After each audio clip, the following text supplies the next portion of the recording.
Assalamualaikum warahmatullahi wabarakatuh. Selamat siang, salam sejahtera buat kita semua. Salam sehat. Kembali pada siang hari ini, kami dari Rumah Sakit Umum Pusat Nasional Cipto Mangunkusumo Jakarta mengadakan webinar terkait tim manajemen risiko dan identifikasi risiko yang masuk ke dalam salah satu standar nasional akreditasi, yaitu PMKP, Peningkatan Mutu dan Keselamatan Pasien, dan salah satu standar akreditasi internasional GCI, yaitu QPS. Pertama-tama perkenalkan terlebih dahulu, saya Dr. Gigi Sylvia sebagai moderator pada hari ini, dan di samping saya ada narasumber kita, Dr. Hervita Diatri, spesialis kedokteran jiwa konsulen. Sekilas riwayat hidup, Dr. Hervita Diatri, spesialis kesehatan jiwa konsulen. Beliau lahir di Yogyakarta, lahir tanggal 24 Juni 1976. Pendidikan terakhir beliau adalah dokter spesialis kedokteran jiwa, konsultan di bidang psikiatri komunitas. Jabatan beliau saat ini adalah Ketua Komite Mutu Keselamatan dan Kinerja di Rumah Sakit Umum Pusat Nasional Cipto Mangunkusumo. Riwayat pekerjaannya, beliau pernah menjadi Kepala Rawat Inap Departemen Psikiatri RSCM FKUI. Beliau juga pernah menjadi Koordinator Pelayanan Masyarakat Departemen Psikiatri RSCM FKUI. Beliau Kepala Divisi Psikiatri Komunitas Departemen Psikiatri RSCM FKUI. Beliau juga saat ini masih menjabat sebagai staf pengajar Departemen Psikiatri RSCM FKUI. Berikutnya mari kita mendengarkan paparan dan pengalaman mengenai manajemen risiko dan identifikasi risiko dari Dr. Hervita Diatri. Waktu dan tempat kami persilahkan. Terima kasih banyak Dr. Sylvie tentang perkenalannya. Saya mengucapkan terima kasih untuk kehadiran teman-teman semua yang sama-sama kita mau belajar bersama tentang manajemen risiko. Pertanyaan yang paling basis atau maupun paling dasar dari kita adalah mengapa sih kita harus memikirkan risiko? Rasanya pekerjaan kita sudah cukup banyak, kita harus mengelola kejadian-kejadian yang ada, insiden, masalah-masalah yang terjadi di tempat kerja kita. Lalu mengapa kita kemudian harus kembali lagi dituntut untuk berpikir tentang risiko? Jadi saya ingin mencoba menggambarkannya dengan menganalogkan dari situasi yang hidup kita sehari-hari, situasi di kehidupan kita sehari-hari. Mungkin kita atau beberapa perusahaan atau beberapa institusi pernah mengalami yang namanya bangkrut atau kekurangan sumber daya. Lalu kemudian andai kata itu terjadi di bulan Januari, kemudian kejatuhan itu terjadi di bulan Desember 2018. Mungkin perusahaan kita atau rumah sakit kita atau institusi kita menjadi harus tertutup. Pertanyaan yang paling dasar di dalam benak saya adalah mana yang sebenarnya disebut sebagai risiko. Apakah kebangkrutan itu ataukah kejatuhan? Karena ini saat ini juga sedang terjadi bangkrut itu di bulan Januari. Saya setelah mempelajari beberapa risiko menyimpulkan bahwa yang disebut risiko adalah kejatuhan. Jadi, kalau tadi misalnya saya menyampaikan bahwa pekerjaan saya sudah cukup banyak untuk menilai insiden, mengatasi insiden, menilai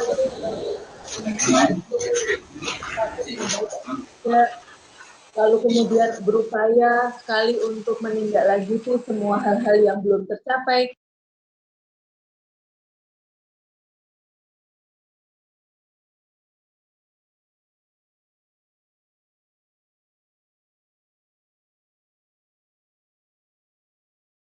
Baiklah, saya mencoba memberikan contoh yang lain yang mungkin jauh lebih dekat dengan apa yang kita miliki. Misalkan kejadian saya tadi pagi terburu-buru, lalu kemudian saya harus ngebut supaya saya tidak terlambat sampai di kantor, supaya saya tetap bisa absensi sesuai dengan peraturan rumah sakit. Tapi apa yang terjadi, saya menjadi berada dalam situasi berisiko karena saya mungkin mengalami kecelakaan. Kita tunggu dulu gambarnya. Jadi kejadiannya adalah saya terburu-buru, saya kemudian mengebut, karena saya mengebut itu kemudian saya mengalami kecelakaan. Oke, slide-nya kita tunggu ya, belum muncul yang berikutnya. Baik.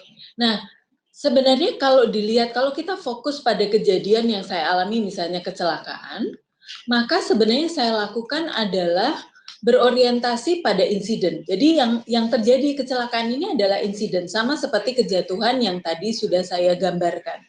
Jadi kejadian terburu-buru, mengebut, dan kemudian mengalami kecelakaan, itu kita sebut sebagai insiden. Nah, lalu mana yang disebut risiko?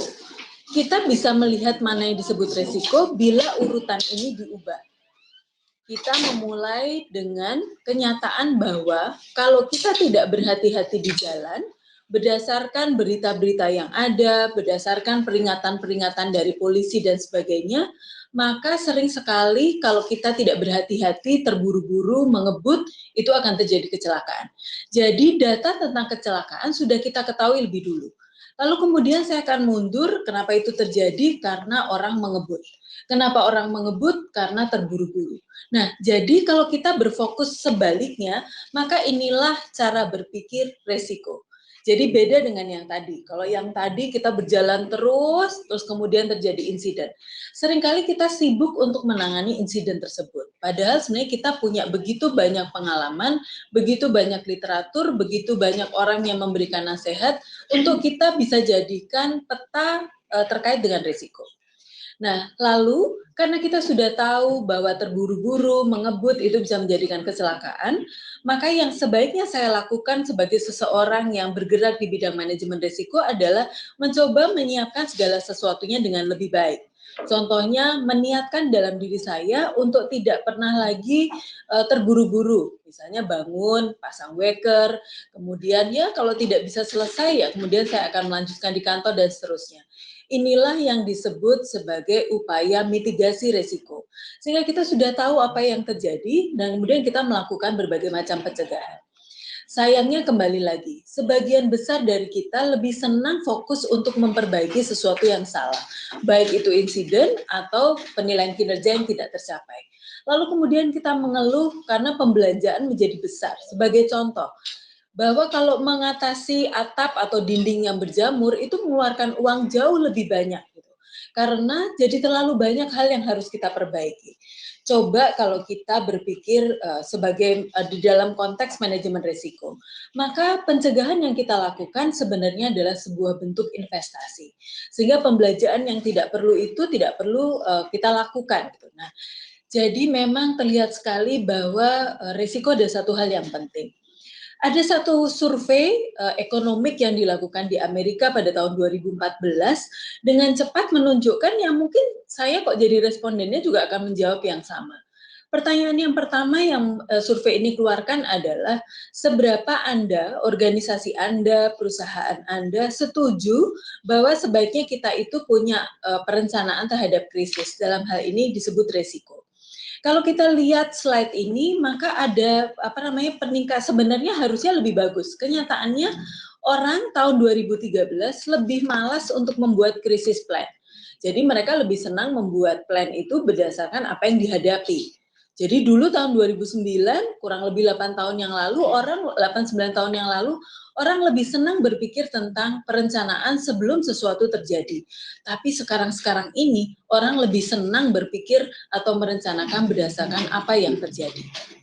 Nah, itu juga keluar kemudian dalam hal seberapa dia memiliki. Memang agak sedikit aneh data ini. Tadi bilang bahwa krisis plan katanya tidak perlu. Tetapi tahun 2013 orang malah justru lebih banyak memiliki crisis plan. Jadi perencanaan untuk mengatasi risiko. Ini sebuah fenomena yang aneh. Terlihat bahwa makin ke sini orang semakin menyadari bahwa manajemen risiko itu adalah tren. Jadi makin banyak orang yang ingin melakukan hal tersebut. Dan ada alasan lain yang mereka sampaikan mengapa mereka berpikir seperti itu karena survei yang berikutnya. Mereka mengatakan bahwa kalau sampai krisis itu terjadi, kenyataannya mereka butuh waktu minimal 2-12 bulan. Artinya 1 tahun. Kita bisa membayangkan kalau itu terjadi di unit pelayanan kita. 12 bulan tidak bisa melakukan apa-apa karena keburu krisis itu terjadi. Kita mungkin sering mendengar dari teman-teman kita yang beberapa waktu terakhir ini mengalami kebakaran. Dan kita bisa lihat bahwa proses perbaikan itu pasti memakan waktu yang lama. Bahkan juara keduanya 1-2 tahun untuk bisa recover dari krisis atau risiko yang mereka hadapi. Sehingga inilah dasar-dasar yang mudah-mudahan kita semua semakin yakin bahwa manajemen krisis adalah upaya untuk efisiensi di rumah sakit kita. Nah, kembali lagi saya yakin sejawat sekalian sudah tahu apa yang namanya risiko. Risiko adalah sesuatu yang mungkin terjadi. Kalau mungkin terjadi artinya sebagian besar tidak bisa kita prediksi. Namun kemudian berkembang literatur lain yang mengatakan bahwa mungkin terjadi itu bisa artinya mungkin terjadi lagi. Artinya sudah terjadi tahun 2017, kemudian akan terjadi lagi di tahun 2018. Apapun itu, sesuatu yang masih mungkin terjadi di depan, yang artinya itu tidak pernah kita harapkan, itu mengakibatkan konsekuensi yang merugikan. Dan merugikan ini kadang-kadang tidak mudah atau tidak mungkin bisa kita terima. Sehingga tidak ada alasan lagi kalau kita tidak memikirkan tentang risiko. Saya ingin menyampaikan beberapa hal yang juga saya alami, tetapi yang juga literatur sampaikan. Kalau kita mau mengembangkan manajemen risiko, ini sebenarnya sama dengan upaya membangun budaya manajemen risiko.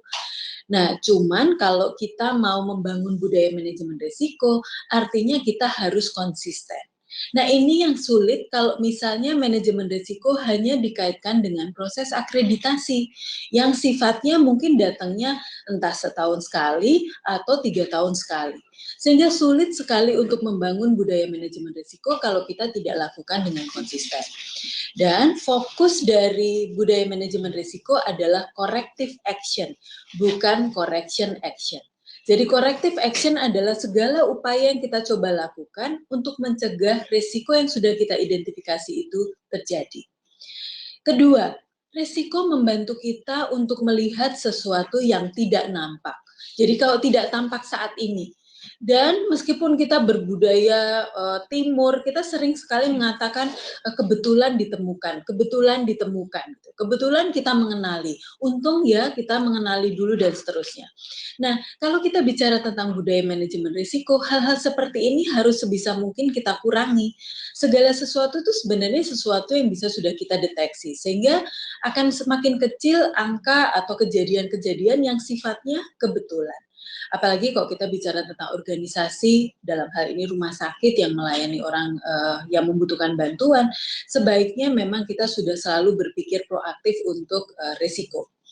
Risiko juga akan membantu kita untuk memberikan tilikan dan dukungan bagi pimpinan. Jadi, kita sudah jauh-jauh hari berpikir sehingga kita bisa berbagi kepada pimpinan, ini loh dokter, ini loh Pak, Bu, kalau kita tidak melakukan ini maka kita mungkin akan terkena dampak apa dan seterusnya. Jadi memang kita membantu beliau-beliau untuk tidak harus terpuruk gitu, termasuk kalau beliau terpuruk kan kita juga terpuruk. Bentuk yang keempat, bantuan atau benefit dari berpikir resiko adalah mendapatkan penghargaan. Kalau kita perhatikan penghargaan-penghargaan yang sekarang ini diberikan oleh dunia bisnis, mereka biasanya memberikan penghargaan bagi organisasi yang berpikir atau yang melakukan manajemen risiko dengan baik. Jadi ini akan mendatangkan juga keuntungan bagi kita. Organisasi-organisasi yang juga menerapkan budaya manajemen risiko ternyata lebih tahan terhadap berbagai tantangan. Apapun yang terjadi, kita tahu bahwa grafik tantangan itu semakin lama semakin naik, nggak pernah turun. Tetapi rasanya tidak harus selalu heboh, karena kalau kita berpikir manajemen risiko, kita akan jauh lebih tahan terhadap hal tersebut.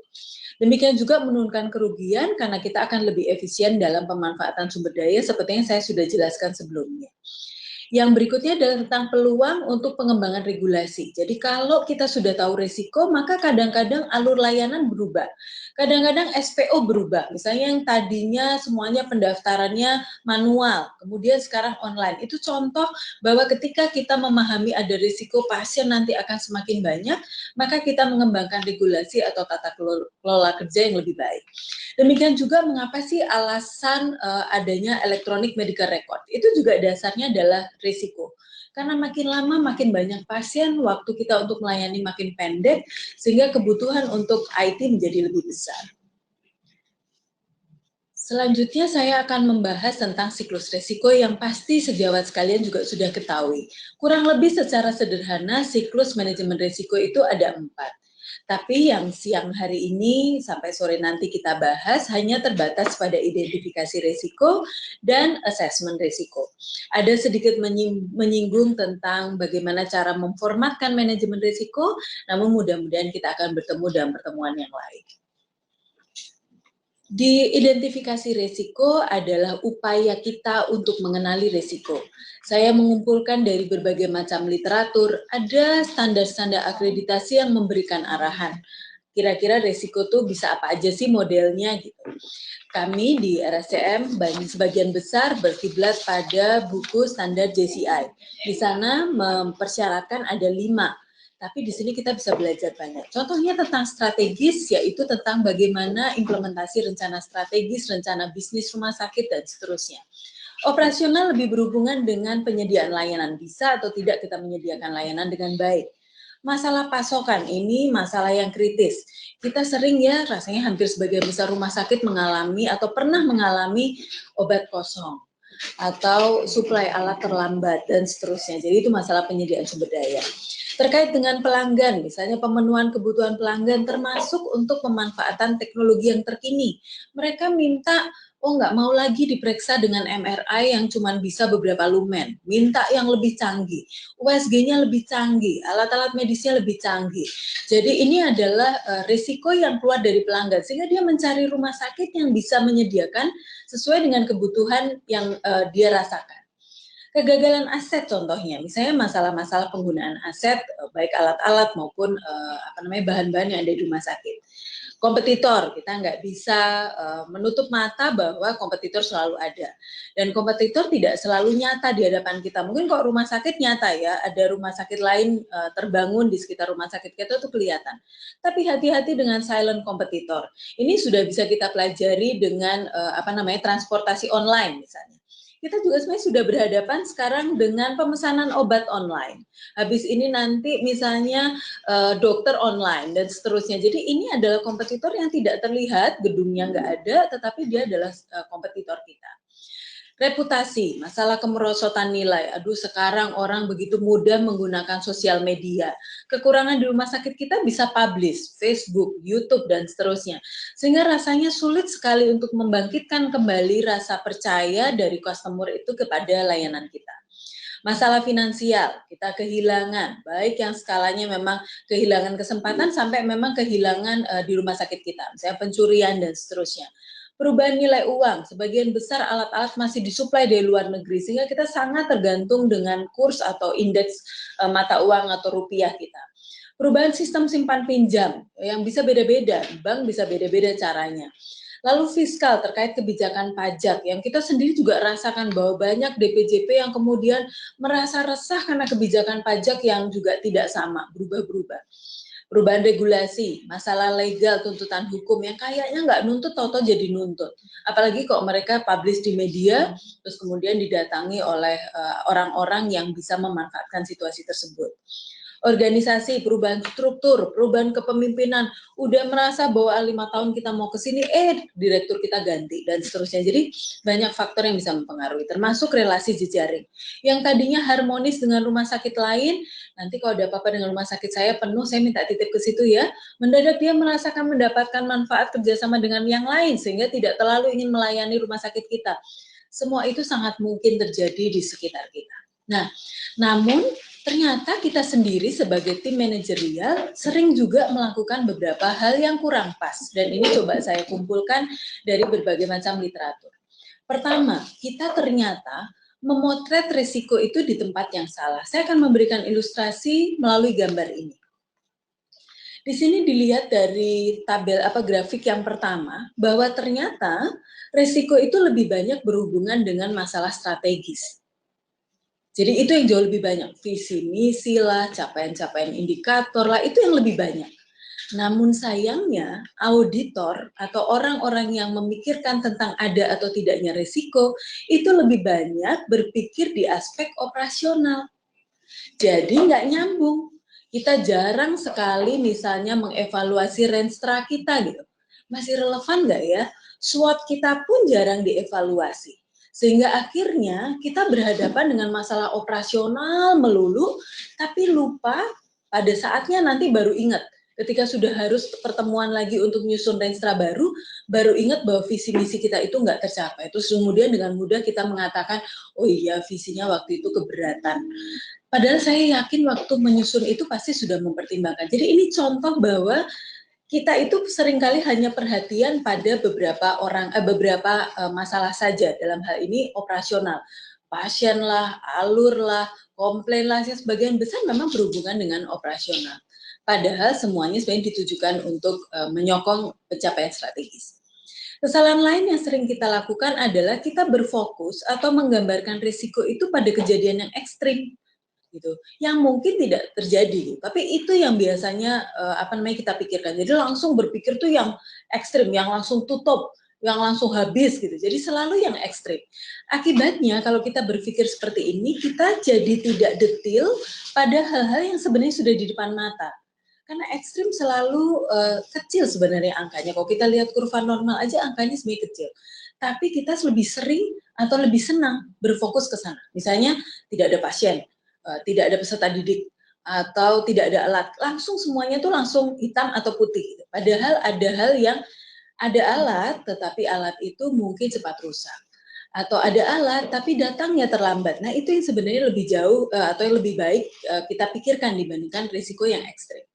Kemudian kita mempelajari masa lalu, tapi terus kemudian merasa kita sudah cukup kuat untuk memotret risiko kita. Padahal itu risiko masa lalu yang karena kita tidak manajemen dengan baik, kita tidak manage itu dengan baik, sehingga terjadi. Tapi kita fokusnya hanya pada hal-hal tersebut. Saya akan menggambarkan itu nanti seharusnya kita bagaimana. Atau sudah ada warning, tapi kita tidak mendengar. Atau kita mengabaikan pengalaman buruk dari rumah sakit lain. Jadi saya tentunya sangat berharap, termasuk berterima kasih pada rumah sakit yang sering sekali dipublish kondisinya. Buat saya itu seperti sapaan Tuhan sebenarnya untuk kita, bahwa mungkin belum terjadi pada kita saat ini, tetapi tetap ada kemungkinan bahwa itu terjadi pada kita satu saat nanti kalau kita tidak berhati-hati. Jadi bagaimana untuk mengatasi ini, kesalahan yang 4 tadi, kita tahu semuanya bahwa inilah sumber-sumber data risiko. Bisa dari laporan insiden, jelas data masa lalu. Komplain, data masa lalu. Survei kepuasan, temuan-temuan akreditasi maupun teman-teman dari satuan pengawas internal, capaian-capaian indikator kita, lalu kemudian hasil-hasil audit klinis, semua yang pernah terjadi di tahun 2017 adalah sumber yang sangat baik untuk kita. Namun, agar kita tidak mengalami atau mengulangi kesalahan yang dikatakan oleh literatur, maka sebaiknya hal ini ditambah. Ditambah dengan apa? Satu, kita akan menambah dengan risiko di tahun yang akan kita jalani. Kita setiap hari baca koran, kita setiap hari mendengarkan televisi, banyak sekali pakar yang menyampaikan prediksinya untuk tahun 2018. Itulah hal-hal yang perlu kita dengar.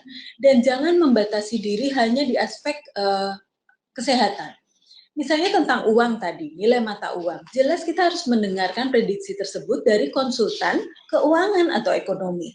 Demikian juga pengalaman dan peringatan yang ada dari Kemkes, dari siapapun, atau ketika kita menjalani pertemuan-pertemuan dengan rumah sakit lain. Jadi, bila kita masih berfokus pada yang ada di kotak hitam itu, maka berarti kita belum selesai. Kita masih harus menambah dengan 2 tantangan merah yang ada di depan kita untuk tahun ke depan.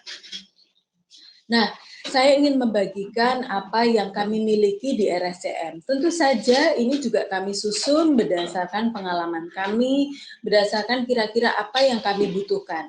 Tentu saja masing-masing rumah sakit boleh mengembangkan juga berdasarkan pengalaman maupun hasil belajar masing-masing. Namun ini betul-betul yang kami terapkan di rumah sakit kami di RSCM.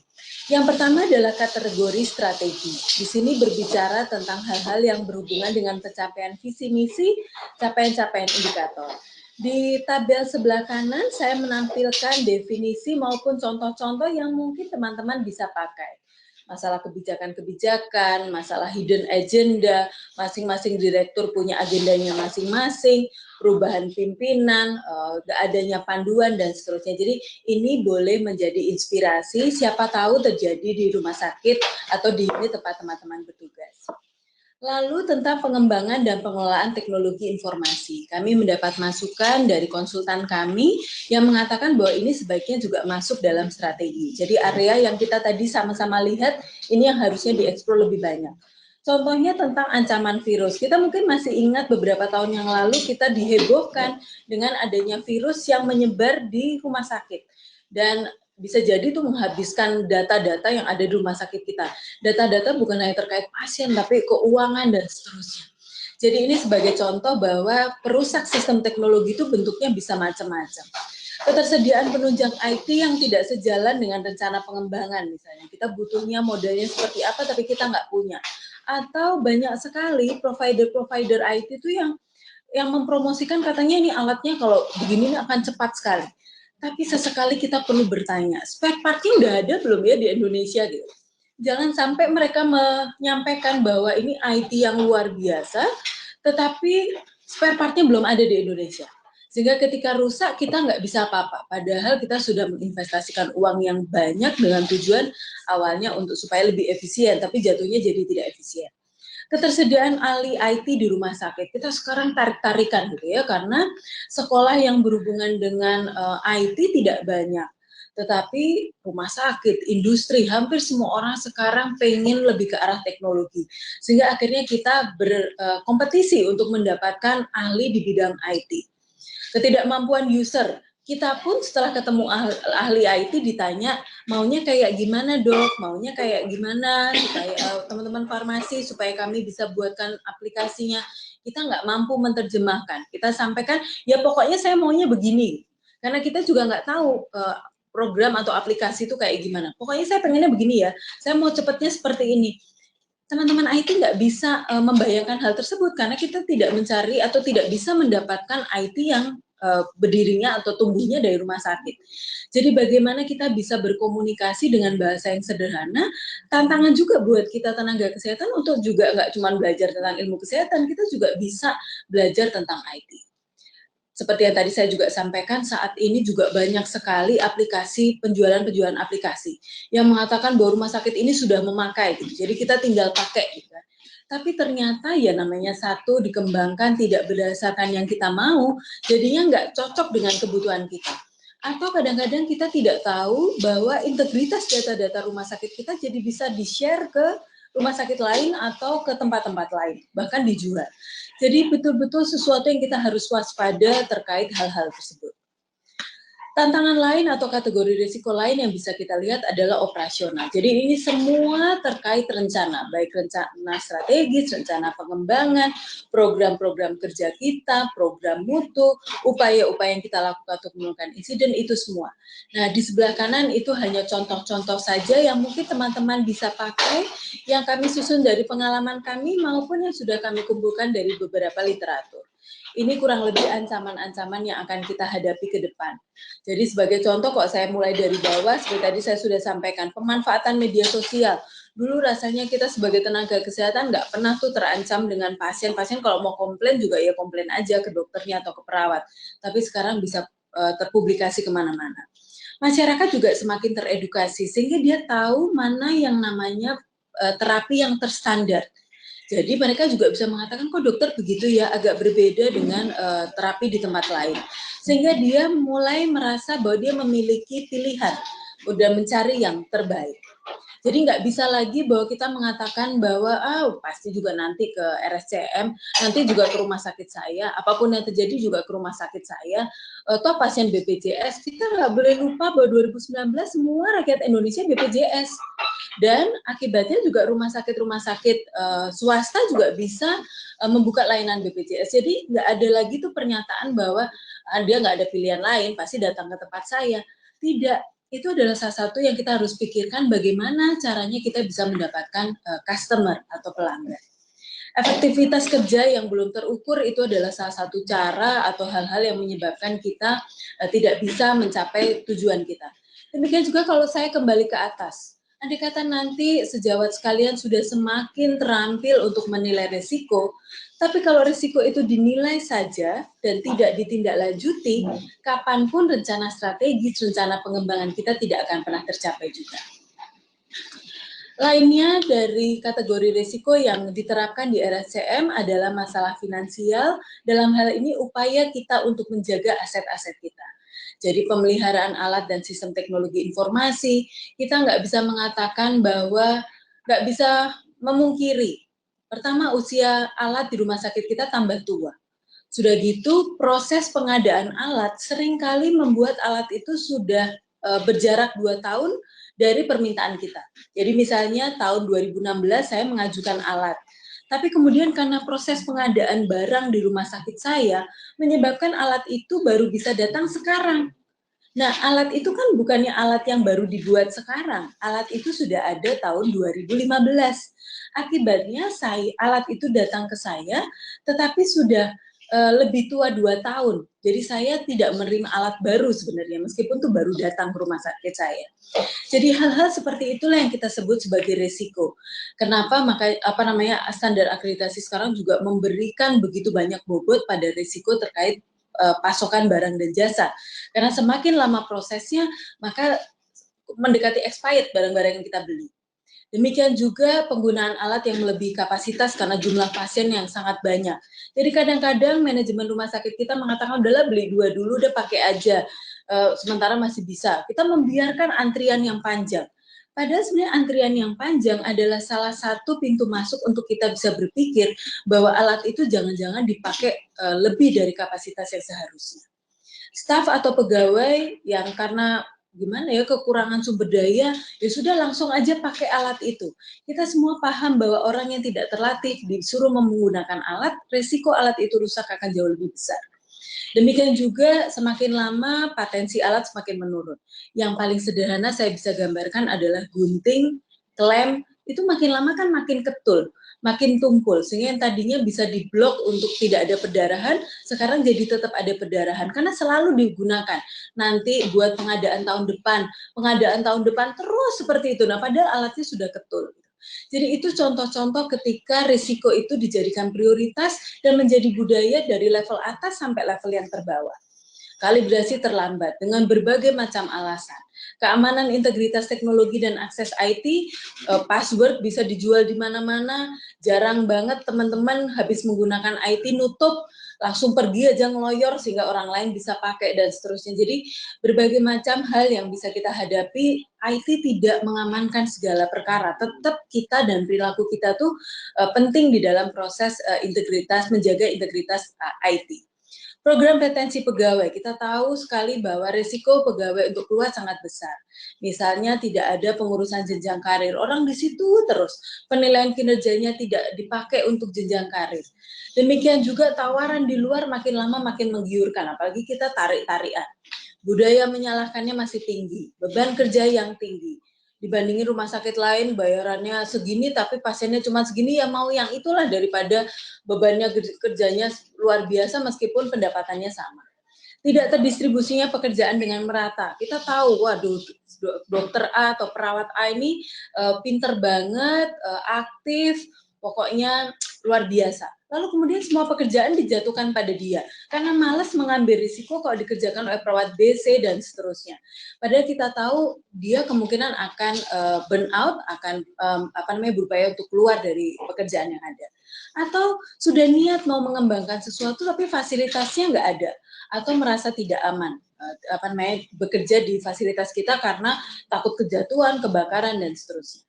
Masalah yang lain tentang ketersediaan, saya yakin teman-teman juga mungkin mengalami hal yang kurang lebih sama dengan yang pernah kami alami.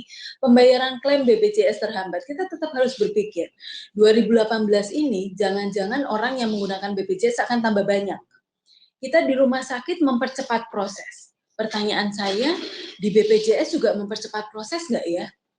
Apakah proses verifikasi di BPJS juga tumbuhnya sama dengan kita? Jangan-jangan semakin banyak rumah sakit, semakin numpuk di BPJS, pembayaran terhambat juga mungkin masih akan sering terjadi.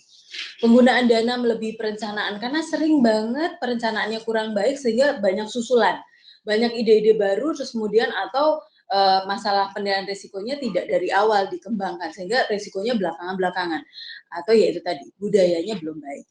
Persaingan layanan, perhitungan unit cost yang tidak relevan, dan seterusnya. Ini beberapa hal yang mengancam ketersediaan dan kapasitas sumber daya.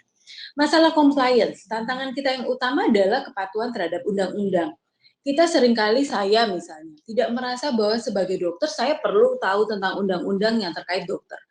Tentang dokter aja saya mungkin nggak mau baca, apalagi tentang manajemen rumah sakit. Padahal kalau kita tidak baca, atau yang kita anggap, udah tau lah kalau dokter tuh harus manis, perawat juga gitu, yang umum aja gitu. Sehingga kita tidak siap dengan tuntutan hukum, karena sekarang konsumer pun membaca. Kita nggak boleh nutup mata, sekarang sudah ada organisasi-organisasi disabilitas, organisasi-organisasi konsumer, organisasi-organisasi buat advokat-advokat untuk konsumer, yang mereka memang waktunya habis untuk membaca undang-undang. Gitu. Jadi kalau kita bilang nggak ada waktu, mereka waktunya habis untuk itu. Sehingga akibatnya tuntutan hukum itu menjadi dekat dengan kita.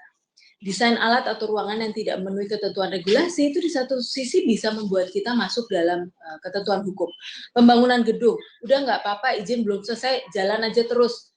Karena kebutuhan pasien banyak, nanti kalau kita ada apa-apa kita jawab aja, ini kebutuhan masyarakat banyak.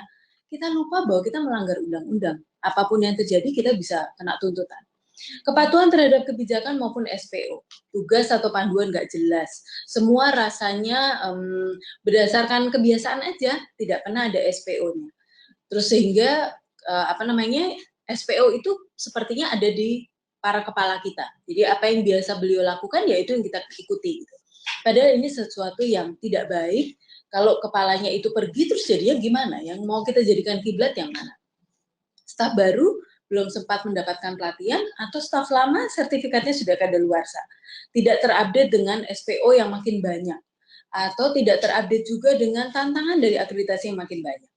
Anggota tim baru jelas membutuhkan sistem supervisi, tapi kita nggak mengembangkan. Jadi saking butuhnya tenaga banyak, ya udah baru deh, ayo langsung deh bantu-bantu, silakan kerja deh. Tanpa menyiapkan bahwa dia butuh bertanya, apalagi kalau budaya bertanya masih susah. Sistem penilaian kinerja tidak ada, jadi salah atau benar ya terus aja begitu, tidak ada umpan balik, itu akan berpotensi resiko seseorang akan terus melakukan kesalahan. Kategori resiko yang lain yang perlu kita perhatikan adalah reputasi. Saya yakin sejawat sekalian melakukan begitu banyak survei. Nah, ini adalah contoh-contoh yang kami lakukan dan yang kami rasakan penting untuk selalu dikembangkan. Ini contoh-contoh resiko ketika selama budaya melapor itu masih rendah, akan sangat sulit untuk kita memperbaiki sistem. Korupsi, gratifikasi, nggak pernah kan bisa bilang bahwa 2017 adalah tahun terakhir kita melawan korupsi, nggak pernah ada, selalu tiap saat ada, sehingga ini adalah contoh masa lalu yang masih akan terus kita bawa di tahun-tahun berikutnya. Fraud dalam layanan. Fraud dalam layanan tidak harus selalu tenaga kesehatan yang menginisiasi, kadang-kadang pasien mengatakan, dok ini deh tulis aja sakitnya seperti ini supaya saya asuransinya tambah banyak gitu. Fraud juga bisa terjadi seperti itu. Jadi datang dari customer kita. Kalau kita tidak siap, bisa jadi staff kita akan merasa khawatir menghadapi hal-hal tersebut. Survei pegawai pelanggan dilakukan, tetapi hanya sebagai prasyarat untuk akreditasi. Sebagai contoh medical check up, udah mahal-mahal dilakukan, tapi kemudian tidak ditindaklanjuti. Sudah capek-capek memotret risiko kerja, tapi tidak ditindaklanjuti. Padahal kita semua tahu. Coba kalau dari awal kita mengidentifikasi bahwa kursi kita itu tidak ergonomis. Jadi orang di bagian administrasi kalau duduk terus di kursi itu someday akan sakit punggungnya. Tetapi kita lebih senang nanti sakit, terus beliau absen, padahal itu jelas lebih banyak masalahnya. Demikian juga kebiasaan kita menjawab tidak ada anggaran, pokoknya nggak ada uang. Itu padahal beda. Seharusnya kalau kita berpikir resiko, tidak ada uang memang bisa terjadi, tetapi tidak ada anggaran atau tidak ada slot itu adalah sesuatu yang menurut saya tidak benar. Slot itu kita yang mengadakan kok. Item yang harus kita biayai itu kita yang mengadakan. Masalah bahwa uangnya hanya mencukupi untuk sekian atau kita bisa tarik dari pendapatan yang lain, ada yang bisa kita hemat dari tempat lain, itu adalah kebijakan kita. Jadi tolong dibedakan antara uang dengan memasukkan itu di dalam pokok anggaran. Pokok anggaran selalu bisa. Mungkin jawaban yang paling pas adalah tidak ada uang. Tapi kan akan aneh ya, ketika itu terjadi insiden, uangnya ada. Kenapa waktu risiko tidak ada? Tapi waktu insiden uangnya ada. Dan kembali lagi, uangnya jadi keluar harus lebih banyak dibandingkan kalau kita berpikir itu secara risiko. Survei kepuasan dan komplain demikian juga. Turnover orang-orang yang selalu berganti tentunya akan menjadi ancaman karena keterampilannya tidak baik. Sanksi administratif tidak ada. Pasien kelas ekonomi punya kendala untuk berobat. Pasien kelas ekonomi tinggi, tuntutannya juga tinggi. Jadi tidak pernah ada kita bisa berhenti untuk mengatasi masalah-masalah terkait reputasi kita. Dan tidak pernah mengatakan bahwa kita harus zero komplain. Kalau bisa enggak, justru sebanyak mungkin komplain supaya kita semakin hati-hati ke depannya.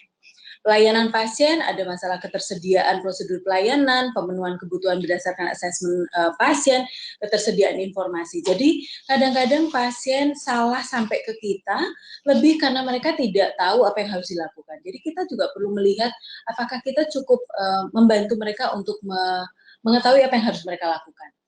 Kalau kita bekerja di rumah sakit umum pusat, kita semakin melihat bahwa pasien kita makin kompleks. Penyakit-penyakitnya juga katastrofik, artinya menakutkan banget. Tidak hanya untuk pasien, tapi juga untuk tenaga kesehatan. Nah, apakah kapasitas dokter-dokter kita, tenaga kesehatan kita, perawat-perawat kita, sudah disiapkan untuk menjawab pasien yang kompleks dan pasien-pasien yang datang dengan penyakit yang heboh itu? Kalau belum, berarti kita akan punya tantangan, mereka akan semakin lama dirawat di rumah sakit kita dan mengambil resources kita sangat banyak. Hal lain dari pelayanan pasien yang perlu kita perhatikan adalah masalah komunikasi dan kontinuitas pelayanan. Kita tetap harus bisa mengantisipasi. Pasien semakin banyak, dokter semakin tidak punya waktu untuk berkomunikasi dengan sesama sejawatnya, ataupun tidak punya waktu untuk menyampaikan kepada perawat, Mbak titip ya, saya minta tolong pasiennya diginikan ya. Makin nggak sempat karena pasiennya makin banyak. Demikian juga karena regulasi, visit di bawah jam 12, poli juga harus on time. Orangnya satu harus berada di 5 tempat dalam satu waktu. Sehingga serah terima menjadi tidak efektif lagi. Nah, sekarang kita jadinya perlu memikirkan, kalau kita berpikir risiko itu, maka kita akan memikirkan gimana cara komunikasi yang lebih efektif untuk para tenaga kesehatan di tempat kita. Sekali lagi, semua contoh itu sebenarnya ada di dalam standar akreditasi. Jadi, standar akreditasi sebenarnya tidak membantu kita untuk repot, tetapi justru mengembangkan kita untuk berpikir tentang risiko yang ada di rumah sakit kita. Saya menghitung, kalau teman-teman ini mohon maaf, saya kebetulan menghitungnya dari buku standar akreditasi internasional, dan hal ini yang dikeluarkan oleh JCI. Kalau kita ketik saja, mau cari kata risiko, ternyata ada 548 kata risiko. Jadi kalau tadinya awalnya saya berpikir yang ngomong soal risiko itu cuma QPS atau PMKP, ternyata harusnya semua kita ngomong tentang risiko. Ini contoh gambarannya. Standar SKP bicara tentang risiko penyampaian instruksi secara verbal. Sehingga kenapa itu diatur betul. Tentang hasil kritis, tentang obat kewaspadaan, namanya juga obat waspada tinggi. Jadi pasti obat yang berisiko dan seterusnya. Ini monggo untuk dibaca sendiri, terlihat bahwa baik teman-teman kita yang bekerja melalui organisasi Pokja Akreditasi, maupun beliau-beliau yang bekerja langsung di pelayanan, ternyata risiko itu bertebaran. Bersyukur tentunya kalau kita belum pernah mengalami hal tersebut, tanda bahwa sistem manajemen risiko kita cukup efektif. Namun, karena kita lihat bahwa ini adalah hal-hal yang sangat dekat dengan kehidupan kita sehari-hari, selayaknya radar risiko kita itu tetap aktif. Ya. Ini semua SPO atau apapun alur yang sudah kita kembangkan, satu saat nanti bisa jadi tidak efektif lagi karena jumlah pasien yang semakin banyak, karena SDM yang makin turun, karena makin banyak yang pensiun atau keluar dan seterusnya. Sehingga yang tadinya rasanya aman belum tentu sepenuhnya aman. Ini dari standar akreditasi lain yang nanti saya persilahkan sejawat sekalian untuk melihat. Jadi berpikir risiko tidak hanya dimiliki oleh teman-teman yang bekerja di komite mutu atau tim mutu saja. Ini menandakan bahwa kita semua yang bekerja di rumah sakit harus memiliki pemahaman tentang risiko yang baik. Karena memang standar-standar ini bukan hanya dipegang oleh komite mutu atau tim mutu, dipegang oleh semua pemilik proses bisnis. Lainnya yang saya ingin cermati, saya melanjutkan lagi dalam list kesalahan yang tadi, sentralisasi penilaian risiko. Jadi yang menilai risiko itu hanya sedikit orang, ya. Kami pernah mengalami itu, setidaknya 3 tahun saya di Komite Mutu, saya pernah mengalami hal tersebut. Yang pertama, saya yang menentukan kira-kira risikonya mau apa. Pasti ada resikonya dari kejadian tersebut. Karena saya nggak mungkin mampu memikirkan segala hal. Misalnya, apa yang terjadi di keperawatan, saya mungkin tidak sensitif. Apa yang terjadi di departemen anak, di tempat sejawat saya mungkin tidak sensitif. Beliaulah yang paling tahu. Namun kalau saya sendiri yang memutuskan, maka resikonya adalah tidak memotret kebutuhan rumah sakit yang sesungguhnya. Kami kemudian mengubah, kami mulai melibatkan unit-unit kerja. Unit-unit kerja mengirimkan kepada kami kompilasi dari daftar risiko mereka, tetapi risiko sebagai unit. Akibatnya, kalau kompilasi ini yang kita gunakan sebagai data utama, akibatnya kadang-kadang ya namanya unit merasa bahwa itu penting sekali, sehingga dia memberikan nilai yang begitu tinggi, dan ketika digabungkan dengan daftar risiko dari unit-unit lainnya, dia menang, dalam tanda kutip menang, terpilih sebagai risiko yang harus dihadapi oleh korporat. Nah, itu terjadi pada saya di tahun 2017. Ketika saya mulai mencoba untuk menyelesaikan hal tersebut, saya mulai melihat, kok ini kayaknya nggak terjadi di tempat lain ya, tapi kenapa saya angkat sebagai risiko korporat? Itu risikonya kalau saya menelan bulat-bulat apapun yang teman-teman dari unit kerja saya lakukan. Tetap kita harus waspada meskipun teman-teman sudah mengupayakan yang terbaik, tapi ketika kita memotret risiko korporat, memang butuh orang-orang dari korporat. Namun terlihat di sini saya belajar bahwa yang tadinya saya sendiri, sekarang saya timnya jadi banyak. Nah, sekarang lebih banyak lagi timnya. Kami di RSCM sekarang punya tim manajemen risiko. Jadi yang tadinya awalnya hanya sebuah subkomite manajemen risiko di bawah komite mutu, saat ini kami punya tim manajemen risiko tingkat korporat yang isinya banyak orang. Mengapa berkolaborasi itu sangat penting? Karena cara kita menatap risiko itu beda-beda, tergantung karakter dan latar belakang kita.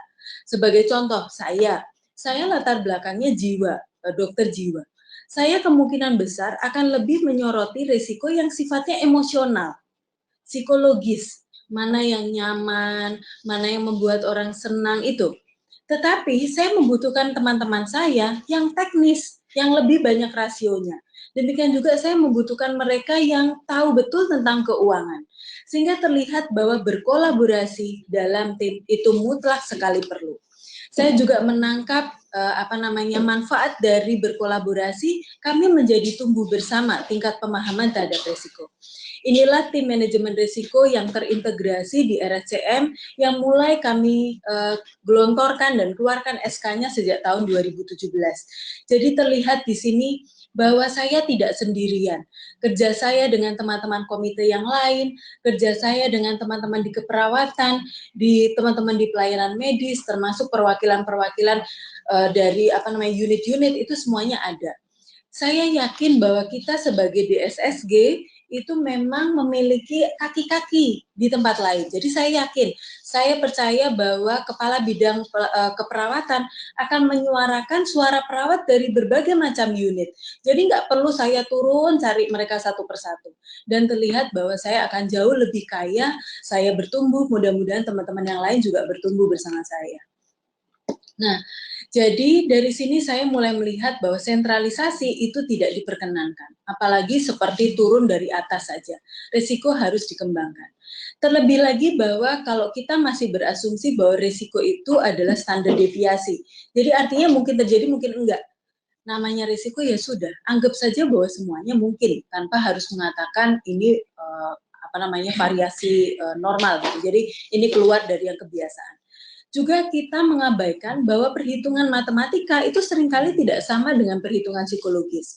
Menurut kita, kayaknya nih kalau beli alat ini cukup, tapi kita nggak lihat bahwa itu mungkin punya dampak psikologis. Jadi perhitungan matematika saja tidak cukup. Kenapa? Itulah sebabnya kenapa kita perlu berkolaborasi.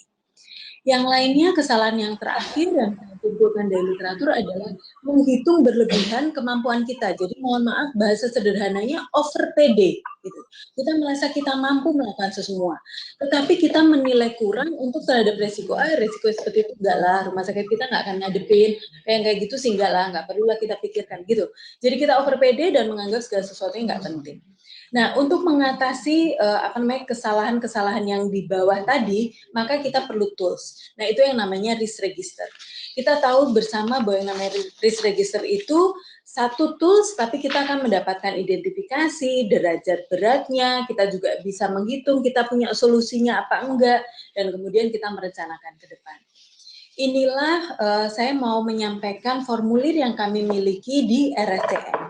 Formulir ini terus berganti. Sepanjang 3 tahun saya di Komite Mutu saja, rasanya tiga kali kita berubah bentuk gitu ya. Tapi saya mengucapkan terima kasih tentu terkait masukan-masukan dari para asesor, para survei yang datang kepada kami di tingkat nasional, di tingkat internasional, JCI, ISO, dan sebagainya. Sehingga inilah tabel identifikasi risiko terakhir yang kami miliki yang akan kami pakai untuk tahun 2018. Kurang lebih tabel identifikasi risiko bagian-bagian awal masih sama, yaitu menuliskan risiko yang kita hadapi, kategori risikonya yang tadi strategi, operasional, finansial, dan seterusnya. Kemudian menghitung dampaknya dari angka 1 sampai 5, frekuensinya, kemampuan kita mengontrol. Karena kita mau bicara tentang rumah sakit kita sebenarnya punya nggak ya sumber daya untuk mengatasi risiko tersebut. Kemudian kita akan menghitung RPN-nya atau Risk Priority Number-nya. Perhitungannya bagaimana? Seperti yang kita semua sudah ketahui, dampak dikali frekuensi dikali kontrol, sehingga kita dapat angkanya. Kemudian karena kita sudah dapat angkanya, kita kemudian membuat ranking. Oh iya, saya punya pengalaman pribadi yang sebaiknya tidak dilakukan oleh teman-teman semua. Yang pertama adalah ketika saya menuliskan perhitungan ini, saya sering tuh membandingkan atas bawah. Sebaiknya hal tersebut tidak dilakukan. Ketika kita menghitung satu risiko, sebaiknya selesaikan dulu sampai RPN 1 terisi. Jangan membandingkan, karena kalau sudah sampai membandingkan, itu subjektivitas sudah bermain. Kembali lagi, yang saya anggap penting akan keluar di situ, sehingga padahal belum tentu itu penting. Jadi betul-betul saya mohon satu baris selesai, baru kita masuk ke baris berikutnya, dan seterusnya. Nah, kalau kita sudah selesai pada ini, oh iya, saya ingin sedikit memberikan panduan penilaiannya. Tadi saya katakan 1 sampai 5 tuh apa sih dasarnya, inilah kurang lebih dasarnya. Kalau dilihat ada beberapa yang sifatnya cedera, maksudnya terkait dengan pasien, tapi ada yang sifatnya kerugian keuangan. Nah, kadang-kadang kita berhadapan dengan situasi cederanya ringan, tapi kerugian keuangannya besar. Saran saya, demikian juga dengan apa yang pernah saya pelajari, pilihlah yang terbesar. Jadi kalau tadi bilangnya cederanya ringan, tapi kerugian keuangannya besar dan itu angkanya 4. Jadi pilihlah 4. Sementara cedera ringan pilihannya 2, angkanya 2. Jadi mohon untuk pilih yang terberat yang kita hadapi. Ini untuk panduan penilaian untuk menilai seberapa sering terjadi. Tentunya berbeda-beda untuk setiap masing-masing resiko. Jadi di sini bentuknya lebih pada apakah terjadi mingguan, apakah terjadi sekali dalam 5 tahun. Saya persilakan untuk masing-masing kita memberikan penilaian. Nah, jangan lupa dalam hal ini kita perlu data. Jadi nggak boleh pakai kira-kira. Itu yang paling ideal ya, kita pakai data. Andai kata kita tidak punya data, sebaiknya kita bekerja dalam tim. Karena kalau sendiri bisa jadi asumsi kita salah. Tapi kalau dalam tim setidaknya ada yang mungkin mengkoreksi kita. Syukur kalau kita bertiga terus kemudian semuanya mengatakan, oh sering, ya udah kalau itu udah beres. Tapi kalau satu sering satu bilang jarang, nah ini harus kompromi gitu. Yang mana yang sebenarnya kita hadapi. Panduan penilaian berikutnya adalah terkait dengan kemampuan kita untuk menyelesaikan masalah ini atau kemampuan kita untuk mengontrol. Hati-hati, 1 itu kalau misalnya mudah. Kalau misalnya sulit itu nilainya 4. Oke, jadi ini yang harus hati-hati. Kalau yang tadi kan kesannya makin ke bawah itu makin heboh gitu. Nah, kalau ini yang mudah itu justru malah 1. Karena kalau mudah artinya kita nggak terlalu perlu waspada, tapi justru yang sulit itu yang penting untuk kita sama-sama cermati. Nah, tadi masih mengingat tabel kita sudah sampai resiko dan RPN yang pertama serta rankingnya. Nah, ini sebenarnya tabelnya panjang ke kanan gitu, tapi mohon maaf kalau menampilkan dalam sini saya menjadi tidak bisa menampilkan tabel panjang itu, khawatirnya tidak terbaca. Setelah kita dapatkan rankingnya, dipersilahkan untuk masing-masing organisasi menilai apakah mau semuanya diselesaikan, ataukah ranking 1 sampai 5, atau ranking 1 sampai 10, karena kan nggak mungkin semua sumber daya kita miliki. Jadi setelah kita tetapkan rankingnya, kita cari akar masalahnya dan kemudian rencana tindak lanjutnya. Ini adalah contoh formulir yang tidak perlu redesign sistem. Contohnya, kekurangan SDM. Saya yakin bunyi rencana tindak lanjutnya pasti menambah SDM. Nah, seperti itu tidak perlu redesign sistem. Jadi silakan tetapkan kapan deadline-nya, siapa PIC-nya, dan nanti kita minta laporan monitoringnya. Jadi seperti itu kalau tidak perlu redesign sistem. Nah, terkait dengan hal tersebut, tapi ada juga yang perlu redesign sistem. Seperti contohnya alur. Dari yang tadinya kita nggak online, sekarang kita jadi online. Itu redesign sistem. Tadinya tidak elektronik, rekam medisnya sekarang elektronik. Itu redesign sistem dan berbagai macam cara untuk mengurangi resiko. Saran saya ini sangat baik untuk kita coba dulu. Apakah ide kita itu benar-benar akan menurunkan risiko atau tidak? Daripada kita sudah beli, tahu-tahu itu tidak menurunkan risiko. Padahal uangnya kan bisa dipakai buat yang lain. Jadi kalau mau mengubah misalnya ke IT pun, coba dilakukan dulu penilaian ini. Benar nggak bahwa dengan keberadaan IT akan betul-betul bisa menurunkan risiko? Kalau tidak, kayaknya perlu ditimbang ya, mau dikerjakan apa enggak. Yang perlu redesign sistem, rencana tindak lanjutnya akan dihitung lagi evaluasi efektivitas. Saran dari pengalaman saya, ketika menghitung evaluasi efektivitas, jangan melihat angka di yang sebelumnya. Tutup saja yang tabel yang sebelumnya tadi, di perhitungan RPN yang pertama, agar kita tidak bias. Gitu. Jadi tutup yang tadi dan kita menghitung yang baru. Sehingga kita punya RPN 2. Nah, saya ingin menyoroti ada yang berbeda. Kalau tadi kemampuan kontrol saja cukup, ini ditambahin kemampuan deteksi. Artinya, ketika sistem itu nanti sudah kita jalankan, kita mudah nggak ya mendeteksi pencapaian kita, termasuk mendeteksi risiko yang kita hadapi. Nah, setelah itu kita akan menghitung RPN 2. Jadi RPN 2 masih sama rumusnya dengan RPN 1. Dampak dikali frekuensi, cuman pengalinya bukan kontrol lagi, tetapi deteksi. Nah, selanjutnya kan tadi saya, ini adalah panduan untuk nanti teman-teman melakukan penilaian tentang kemudahan deteksi. Kita tentunya memberikan nilai 1 untuk yang mudah, kalau yang sulit nilainya lebih besar. Oke, tadi saya mengatakan jangan lakukan sesuatu yang ternyata tidak punya efek untuk menurunkan risiko yang besar. Nah, untuk bisa mendapatkan itu, teman-teman menghitung persentase penurunan RPN.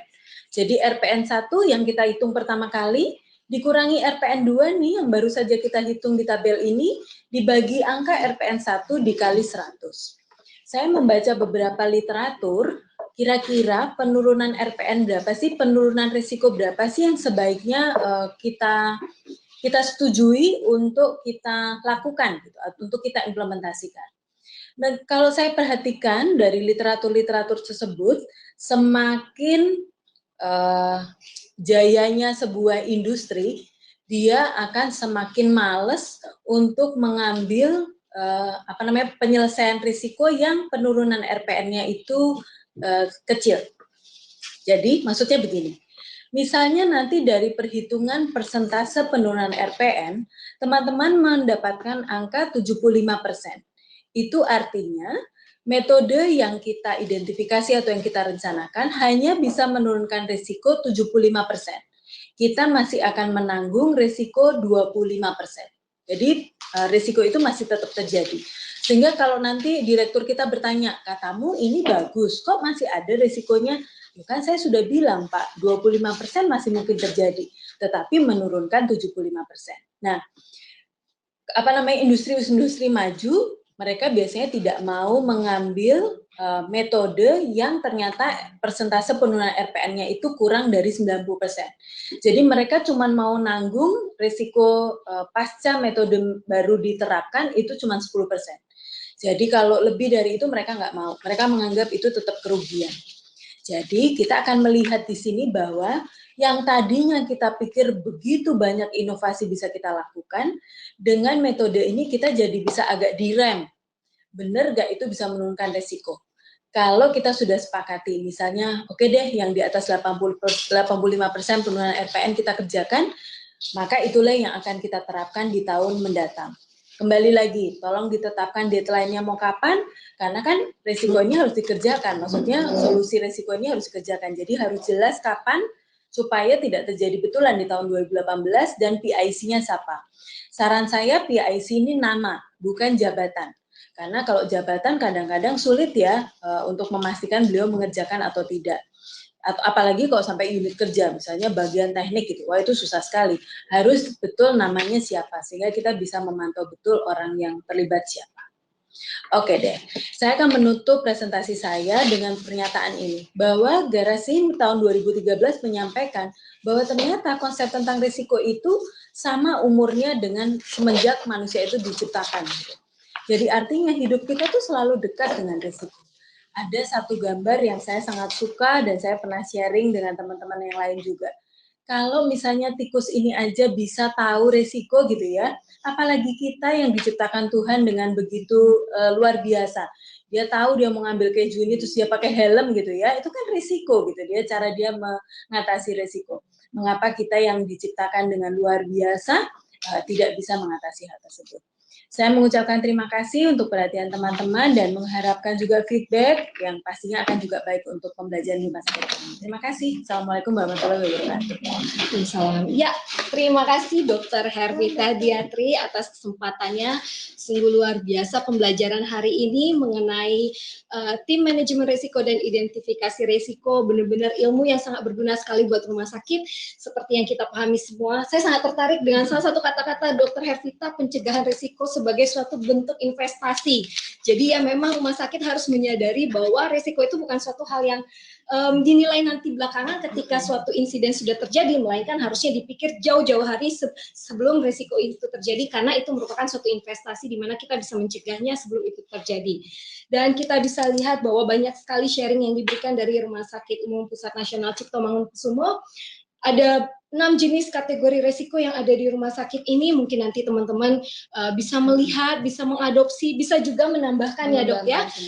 Kira-kira mungkin ada kategori resiko yang lain yang bisa ditambahkan, ada referensi lain. Kemudian kita sama-sama juga melihat bahwa standar akreditasi itu bukan sesuatu hal yang bukan membuat kita repot ya sebenarnya. Saya suka juga dengan kalimat itu, justru itu membantu kita melihat dari standar itu apa yang kurang dari kita, apa resiko yang mungkin bisa terjadi dari kita ketika kita tidak mengikuti standar tersebut. Dan banyak sekali, ada 548 resiko ternyata ya dari sebuah standar akreditasi. Oke, kita berikan kepada teman-teman dari rumah sakit yang telah ikut webinar pada siang hari ini untuk sesi tanya jawab. Kami persilahkan, di sini ada rumah sakit Abdul Muluk, kemudian ada rumah sakit Cibabat, kemudian ada rumah sakit Jamil Padang, rumah sakit MH Palembang, dan rumah sakit Jiwa Islam. Ya, silakan kepada teman-teman yang ingin bertanya. Adakah yang ingin memberikan pertanyaan atau komentar? Rumah Sakit Umum Daerah Abdul Muluk, ya, kami persilahkan Pak.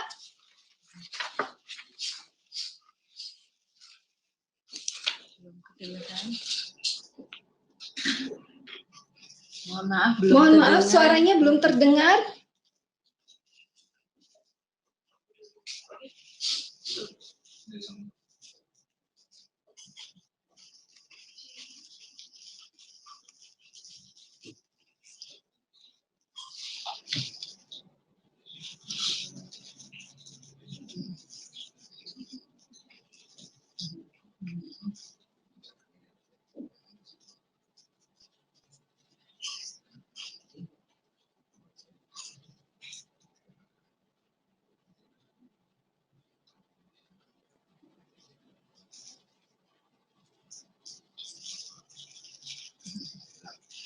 Ya, mohon maaf. Bisa mendengar, ya. Belum bisa mendengar suaranya.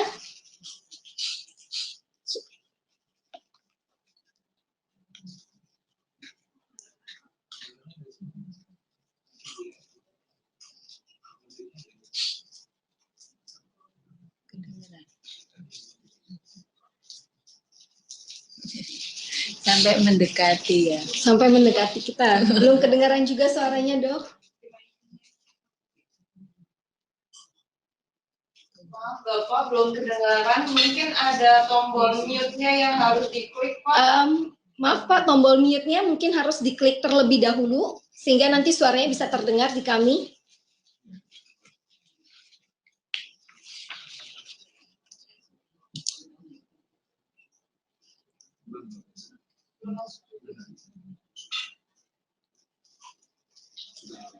Oke, kita pending sebentar ya Pak. Adakah dari rumah sakit lain? Oh iya, atau boleh diketikkan Boleh Pak? diketikkan Pak. Pertanyaannya boleh diketikkan. Nanti kita baca, nanti kita berikan jawabannya di sini. Ya, dituliskan Pak, pertanyaan atau komentarnya. Ya. Oke, adakah dari rumah sakit lain yang ingin memberikan komentar atau pertanyaan? Kami persilahkan.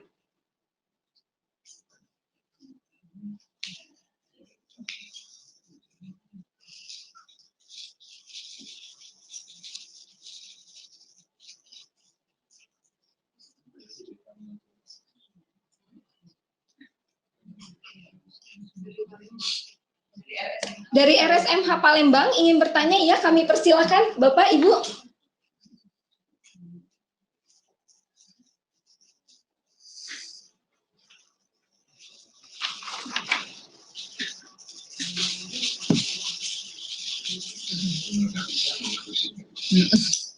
Bu Frolin. Oh, dokter kenal namanya, Bu Frolin kata Dokter Vita. Berarti beliau udah kenal sama Ibu. Ya, silakan Bu Frolin untuk pertanyaan atau komentarnya kami persilahkan.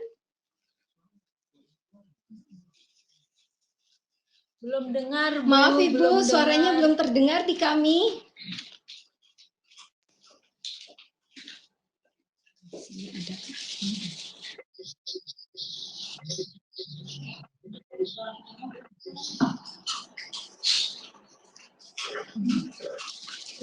Maaf Bu, suaranya juga belum terdengar hingga saat ini.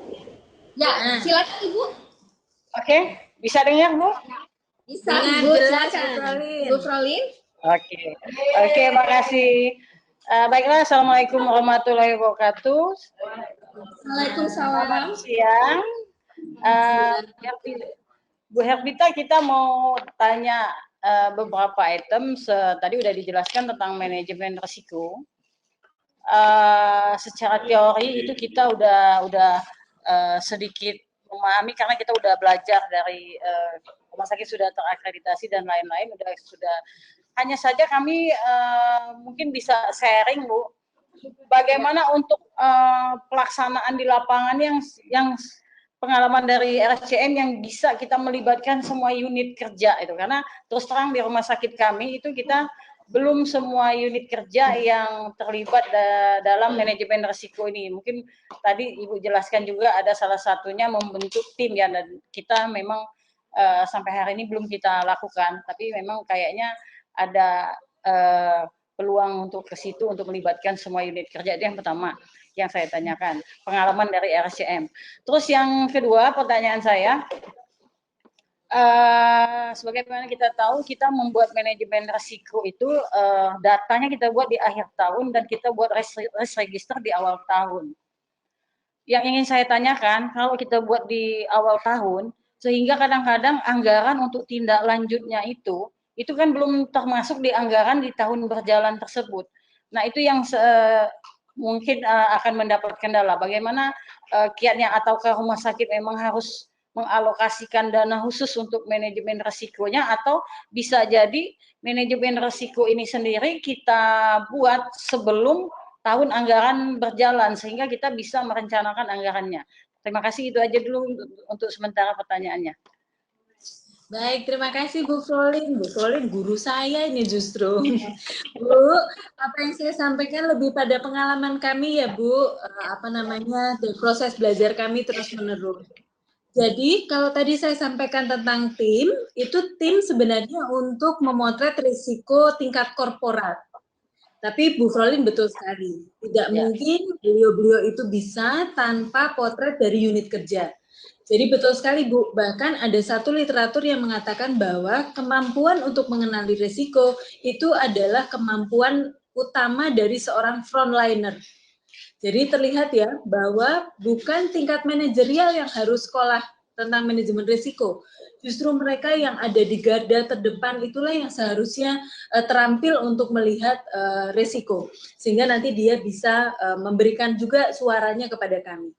Kami di RSCM Bu melakukan beberapa upaya untuk membuat teman-teman setidaknya mau saja untuk menyusun identifikasi risiko, syukur kalau mau juga sampai FMIA-nya.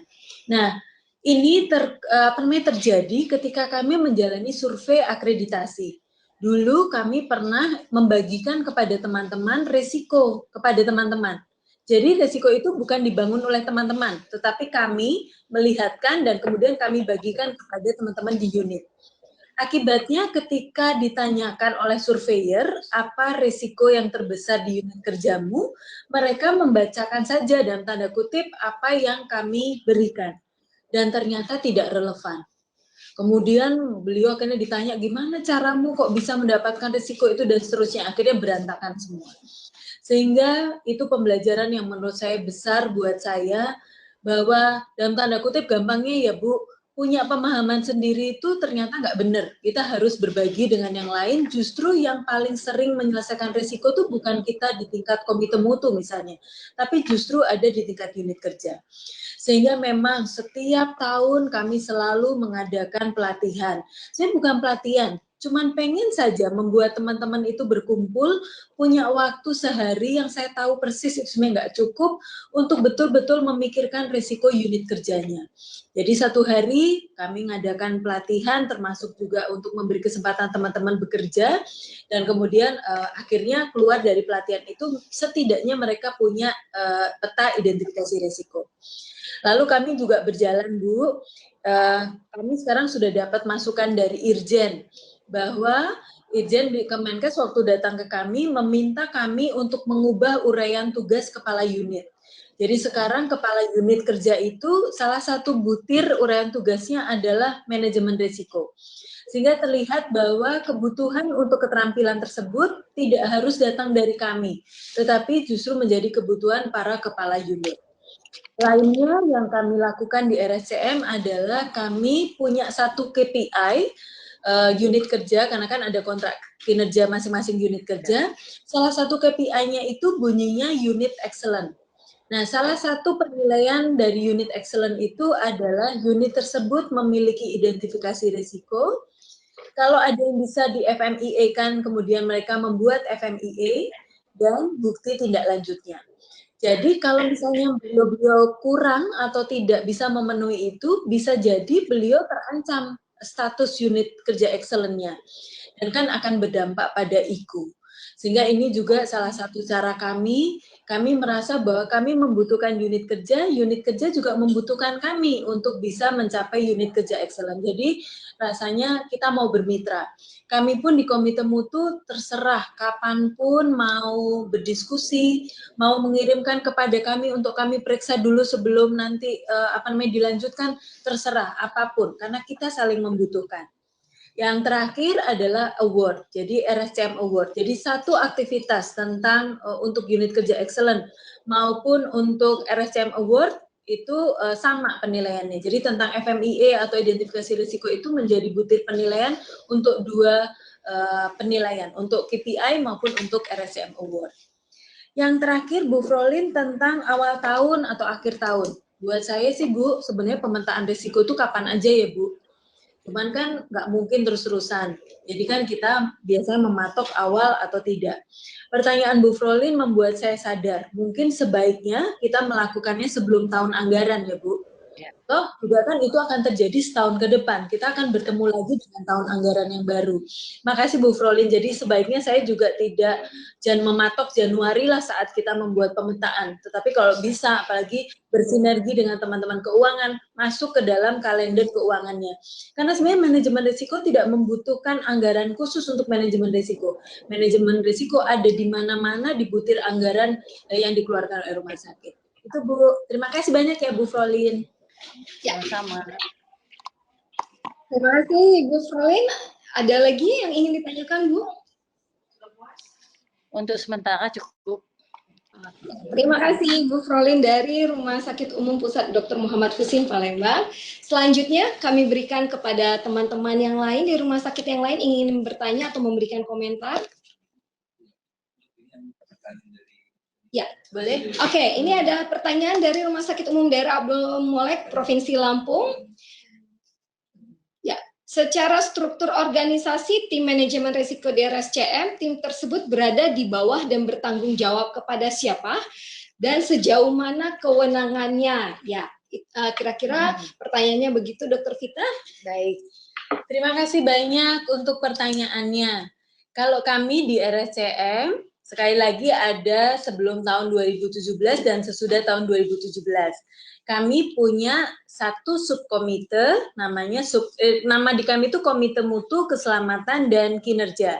Jadi salah satu subkomitenya namanya Subkomite Manajemen Risiko. Beliau bekerja di bawah koordinasi saya sebagai Ketua Komite Mutu.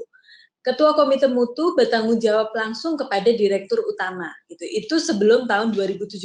Jadi kami yang bertanggung jawab untuk segala hal terkait risiko dan manajemen risiko. Namun seperti yang tadi saya sudah sampaikan sebelumnya, ternyata kami, meskipun 2 orang, kebetulan Dr. Silvi lah Ketua Subkomite Manajemen Risiko, tetap tidak cukup untuk memikirkan rumah sakit ini semua. Sehingga kami membentuk tim manajemen risiko RSCM, terintegrasi untuk RSCM. Di bawah siapa?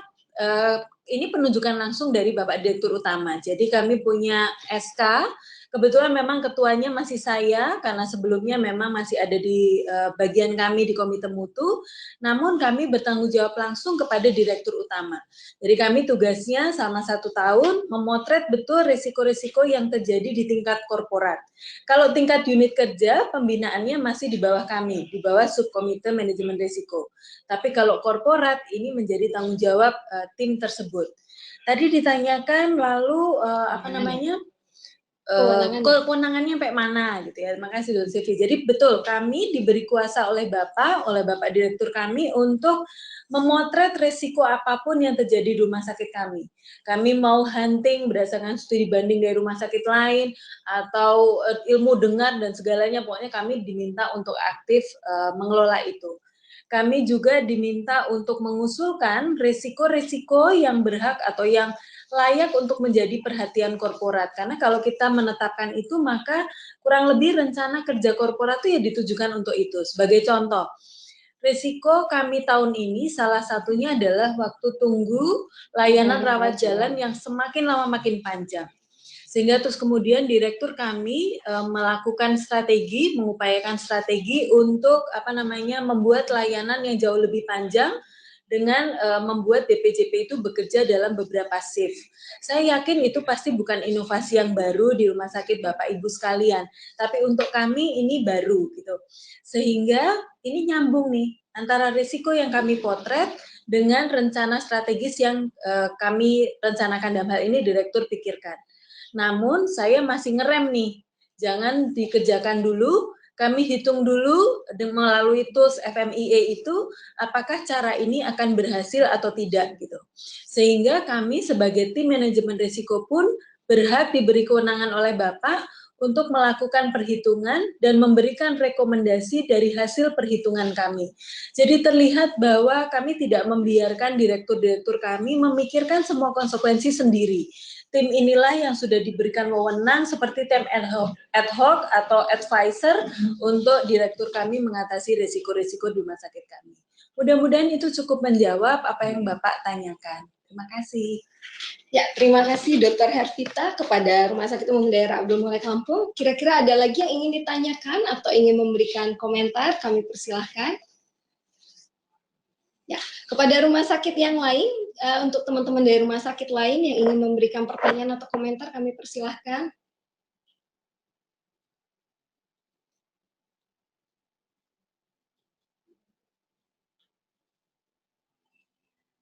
Sepertinya sudah mengerti atau mungkin bingung jadinya ya dok ya, tambah bingung karena ini adalah sesuatu hal yang sepertinya memang sering didengar, tapi sebenarnya untuk aplikasinya memang tidak tahu mudah. tidak terlalu mudah untuk dilakukan di suatu rumah sakit atau di suatu instansi. Baik dok, kira-kira dok nih pengalaman dokter nih di Rumah Sakit Cipto Mangunkusumo. Kalau kita ngomong resiko, ada nggak di Rumah Sakit Cipto Mangunkusumo sudah terjadi atau sudah dilakukan suatu pengembangan, ternyata setelah dinilai kembali, ternyata itu tidak perlu dilakukan. Kalau di Rumah Sakit Cipto Mangunkusumo pernahkah seperti itu dan boleh berbagi dengan kita semua yang ada di sini? Baik, terima kasih banyak Dr. Silvi. Meskipun beliau bisa menjawab gitu ya pengalaman ini. Jadi mohon izin di sini ada Kepala Departemen Anak dan kami punya pengalaman itu di tahun 2017. Jadi pada waktu itu menurut saya sih ini pengalaman klasik ya di semua rumah sakit bahwa layanan PICU kita itu penuh gitu ya. Sehingga akhirnya berbagai macam upaya untuk step down dengan menggunakan ventilator yang sifatnya sementara gitu. Jadi pada saat itu Rumah Sakit Cipto sudah membeli 4 ventilator yang mudah-mudahan bisa dipakai untuk step down. Jadi untuk cepat picunya kosong dan pasien bisa dirawat di ruang biasa dengan ventilator tersebut. Nah, sayangnya pada waktu itu kami terlambat mengetahui program inovasi tersebut, belakangan baru kami hitung. Ini salah satu contoh betapa manajemen risiko kalau misalnya itu bisa dilakukan lebih awal akan sangat membantu. Jadi yang kami hitung ternyata tidak cukup efektif untuk menurunkan pasien karena kondisi pasiennya, karena masalah keterampilan keluarganya, keterampilan SDM-nya, kalau tidak ditata maka ventilator transien itu tidak akan memberikan manfaat. Jadi akhirnya untung ventilator nggak pernah sia-sia ya, pasti akan bermanfaat ya Dr. Silvi bagi kita nanti menunggu pembukaan layanan anak yang jauh lebih besar pasiennya sehingga 4 ventilator tersebut jelas pasti akan dipakai.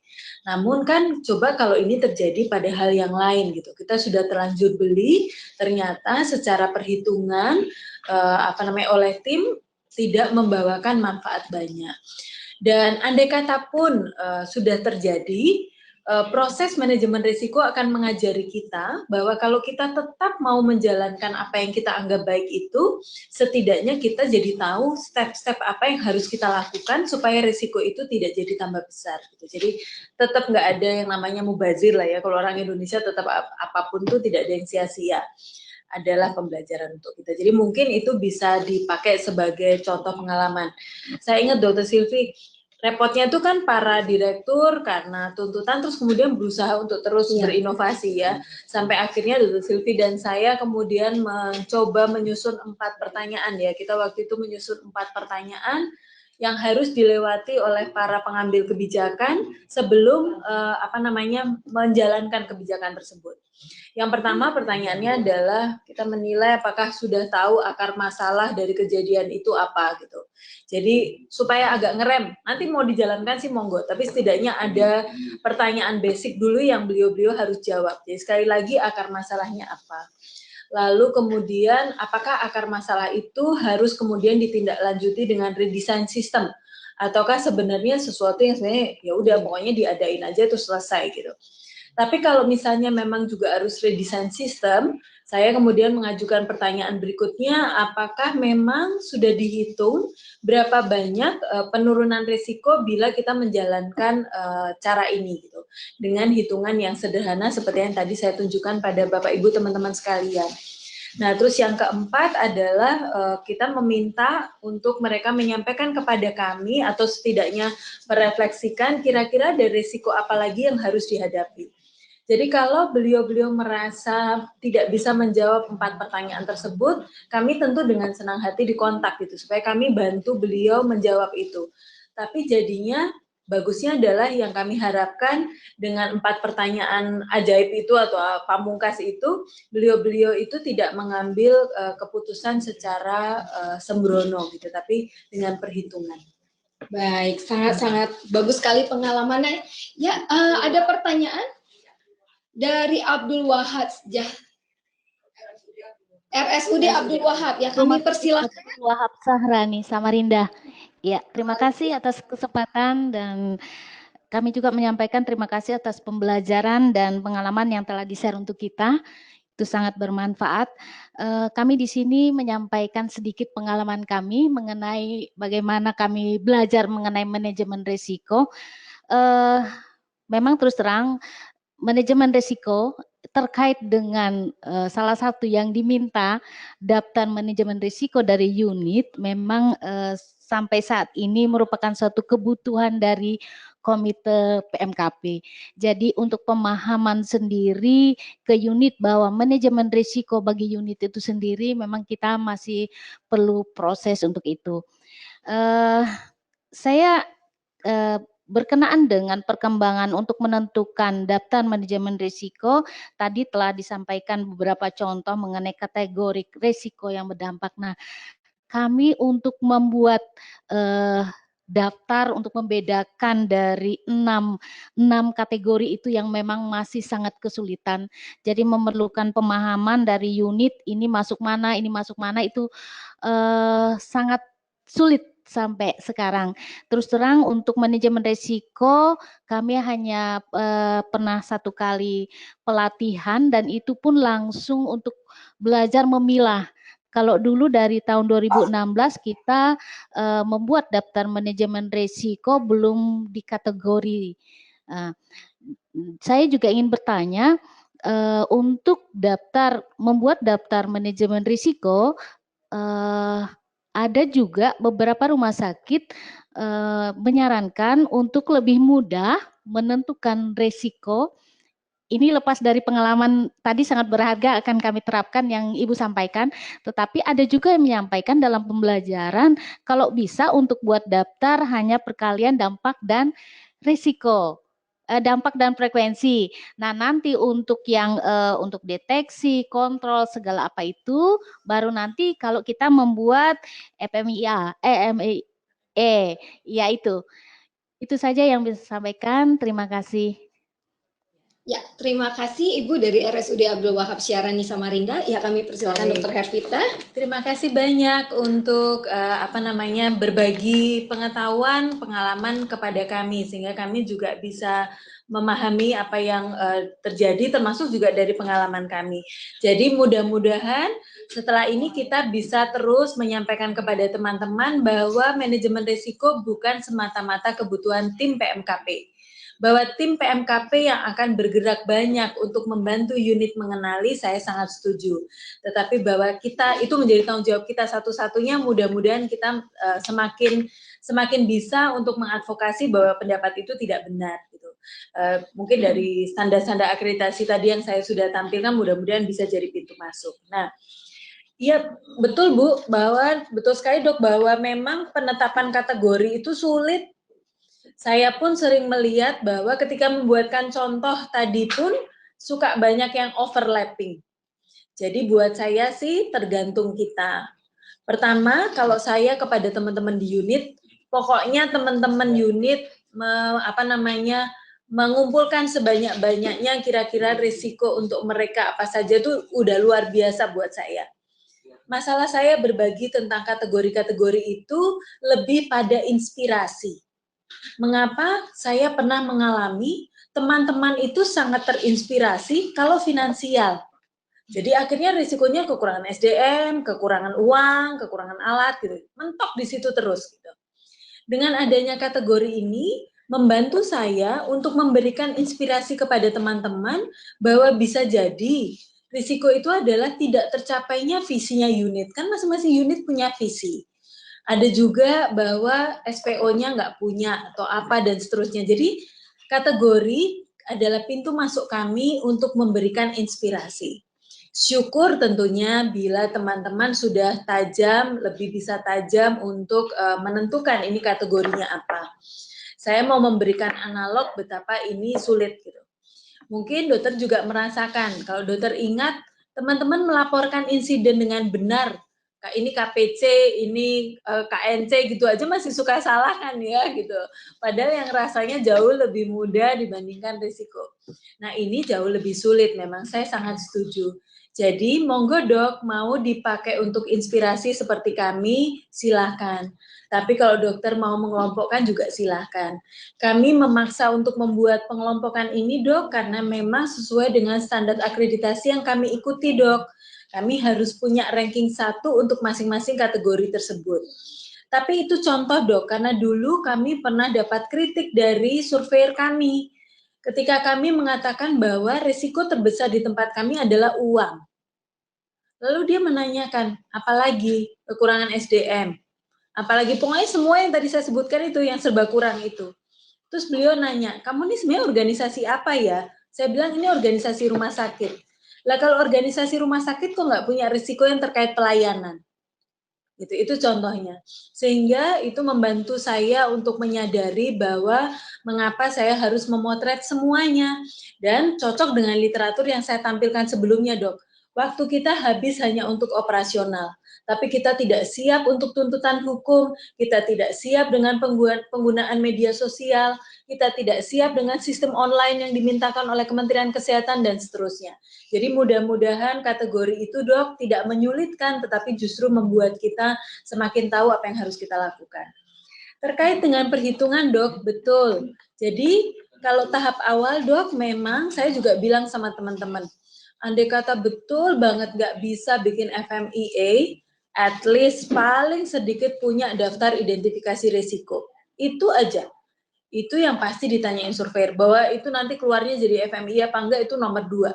Tapi setidaknya 1 itu saja dulu yang teman-teman punya. Sehingga betul dokter bahwa kita harusnya berhenti sampai RPN 1 tadi. Itu udah cukup. Itu untuk identifikasi risiko. Nah, tapi kami bertumbuh ya dok ya, kami ikut ISO, kami ikut JCI, kami ikut CARS. Nah, kami kemudian mendapat masukan bahwa memang ada yang perlu redesign, sehingga kalau redesign kan masuk ke FMEA ya dok, kalau nggak redesign ya selesaikan aja langsung gitu tanpa FMEA. Karenanya kami membuat satu form untuk semua dok sampai ujung. Jadi supaya teman-teman nggak perlu begitu banyak form, itu kasihan, sulit gitu. Ada mungkin juga keuntungan yang akan kami dapat kalau itu dijadikan satu form. Mereka yang selama ini belum tergelitik untuk mencoba FMEA, padahal sudah jelas akan redesign, akan dengan terpaksa menyelesaikan tabelnya sampai ujung gitu. Kalau memang perlu redesign. Jadi ini cara kami untuk merangsang teman-teman juga supaya punya FMEA. Saya mau cerita ya dok, surveyor kami itu agak kaget. Mereka merasa bahwa kalau ditanya kamu punya berapa FMEA, mereka biasanya siap untuk mendapat jawaban 1. Tahun 2016 kami menjawab kami punya 14 dan dia sempat kaget mengatakan begitu. Kami menyebutkan jumlah itu. Belum lagi kalau kami jumlahkan dengan unit yang dimiliki FMEA yang dimiliki unit. Dari beliaulah kami dapat informasi bahwa untuk satu sayap pesawat saja itu membutuhkan 1000 FMEA. Jadi dia mengatakan bahwa nggak mungkin rumah sakit sebesar rumah sakitmu hanya punya 1 FMEA. Itu tanda bahwa FMEA jangan-jangan masih hanya sebagai pelengkap dari akreditasi. Bukan betul-betul sudah menjadi bagian dari hidup kita selaku orang-orang yang dipercaya Pak Dirut untuk manajemen risiko. Jadi mudah-mudahan makin lama jadi kayak kebiasaan ya dok, apalagi kalau nanti Irjen itu mengatakan harus jadi tupoksinya kepala unit, ya berarti kita harus bantu. Mudah-mudahan kita jauh lebih ringan kerjanya. Terima kasih dok. Ya, terima kasih dokter Hervita. Ya dok, ada pertanyaan lagi atau tanggapan lagi? Dari ya berikutnya ada pertanyaan dari Rumah Sakit Hasan Sadikin Bandung. Kami persilahkan dok.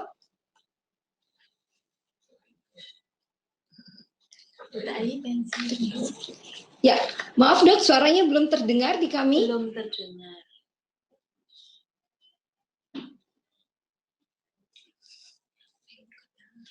Belum terdengar dok suaranya. Iya, tadi sepertinya.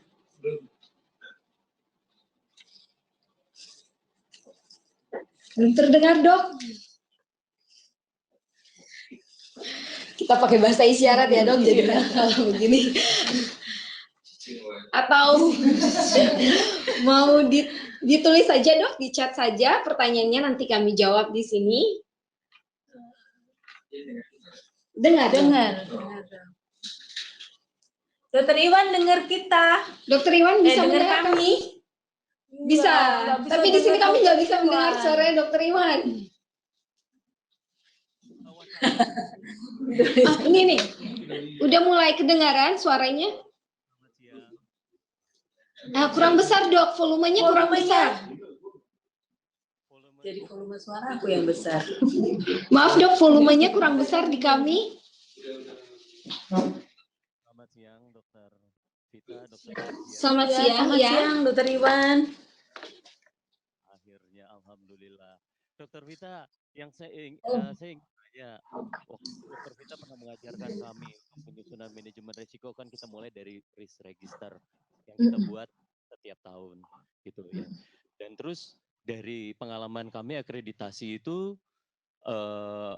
surveyor meminta ada benang merah antara manajemen risiko, terus kemudian area prioritas perbaikan, indikator, dan kemudian clinical pathway, kan seperti itu. Nah, yang ingin saya tanyakan, setiap tahun kita juga buat risk register nih, gitu kan. Sementara dia harus sinergi dengan yang lain-lain itu. Gimana dengan risk register yang tahun sebelumnya, kan kita buat prioritas. Ini belum beres nih semuanya, pasti belum beres karena banyak sekali kan resiko yang ada. Sementara kita udah dikejar dengan tahun yang selanjutnya, kan prosesnya dinamis tuh. Tahun selanjutnya risk registernya berubah lagi prioritasnya. Bagaimana itu penetapan untuk perbaikannya, dan terus nanti mengaitkan dengan indikator mutu dan lain sebagainya. Terima kasih banyak. Sukses terus. Terima kasih Dokter Iwan. Sama-sama, Mas. Baik, nggak ketemu langsung, ketemunya via ini ya, telekonferensi ya. Dokter Iwan, betul sekali bahwa risk register harus kita buat setiap tahun. Idealnya kita harapkan juga bahwa risiko itu sudah ditutup di tahun itu. Tetapi tidak menafikan bahwa ada risiko yang masih terus berlanjut sampai tahun berikutnya. Sehingga makanya tetap ada cerita masa lalu yang mungkin akan terus terbawa gitu. Sehingga ketika kita memasukkan risiko di risk register, tidak harus baru semuanya, Dokter Iwan. Apa yang terjadi itu dan masih misalnya menjadi prioritas kita, misalnya masalah antrian tuh buat saya bisa jadi juara terus-terusan itu, gitu kan? Nah, silakan untuk memasukkan di dalam daftar risk register yang tahun 2018. Tapi bisa jadi karena kita sudah berupaya di tahun 2017, angkanya berubah. Yang tadinya dia frekuensinya sering menjadi lebih jarang. Yang tadinya dampaknya besar jadi lebih kecil. Yang tadinya kemampuan kontrolnya sulit jadi lebih mudah. Jadi angkanya bisa berubah. Jadi bisa jadi tadinya dia ranking 1 menjadi ranking 5. Tapi ada kalanya, apalagi kalau itu eksternal akar masalahnya, maka bisa jadi dia selalu juara. Nah, untuk ini kalau mau kita jadikan prioritas, saran saya dievaluasi. Kalau itu terjadinya eksternal, apa yang mau kita jadiin prioritas rumah sakit? Kita nggak bisa berbuat apa-apa dengan itu. Seperti contohnya yang tadi saya contohkan soal BPJS. Mungkin lebih baik kita fokus pada nomor 2, nomor 3, yang memang tupoksi kita. Yang memang kitalah main player-nya gitu. Jadi itu yang kemudian kita jadikan. Dan saya setuju Dr. Iwan, memang belum juga terjadi baik di tempat saya. Terima kasih Dr. Iwan mengingatkan itu, bahwa kalau risk register itu jauh hari kita kerjakan sebelum tutup tahun, sehingga kan bisa masuk dalam indikator prioritas rumah sakit. Nah, kami mungkin sedikit terlambat, tetapi biasanya yang kami lakukan adalah saya punya 5 subkomite, tetapi masing-masing harus sharing. Jadi bridging antar subkomite ini tantangan betul. Gimana data insiden bisa masuk ke tim resiko? Gimana data yang masuk ke resiko bisa masuk ke teman-teman indikator? Nah ini nih dok, benar-benar kita harus betul-betul mainan. Toh datanya sebenarnya itu juga, gitu kan? Nggak kemana-mana. Sehingga terima kasih untuk mengingatkan saya, akan lebih bagus kalau misalnya risiko prioritas, kemudian didukung juga dengan indikator prioritas. Keluarnya bisa macam-macam ya dok, kalau misalnya pelayanan mungkin keluarnya clinical pathway dan sebagainya. Tapi kembali lagi ditetapkan setiap tahun karena kita dipaksa untuk reevaluasi dok. apakah benar dia masih jagoannya, ataukah mungkin bisa turun lagi. Yang tadinya dia prioritas mungkin enggak. Gitu. Tapi memang ya dok, kalau nanti kita udah reakreditasi, kerasa tuh ya dok, masa tiap tahun itu melulu, kayak kita nggak berbuat apa-apa gitu kan.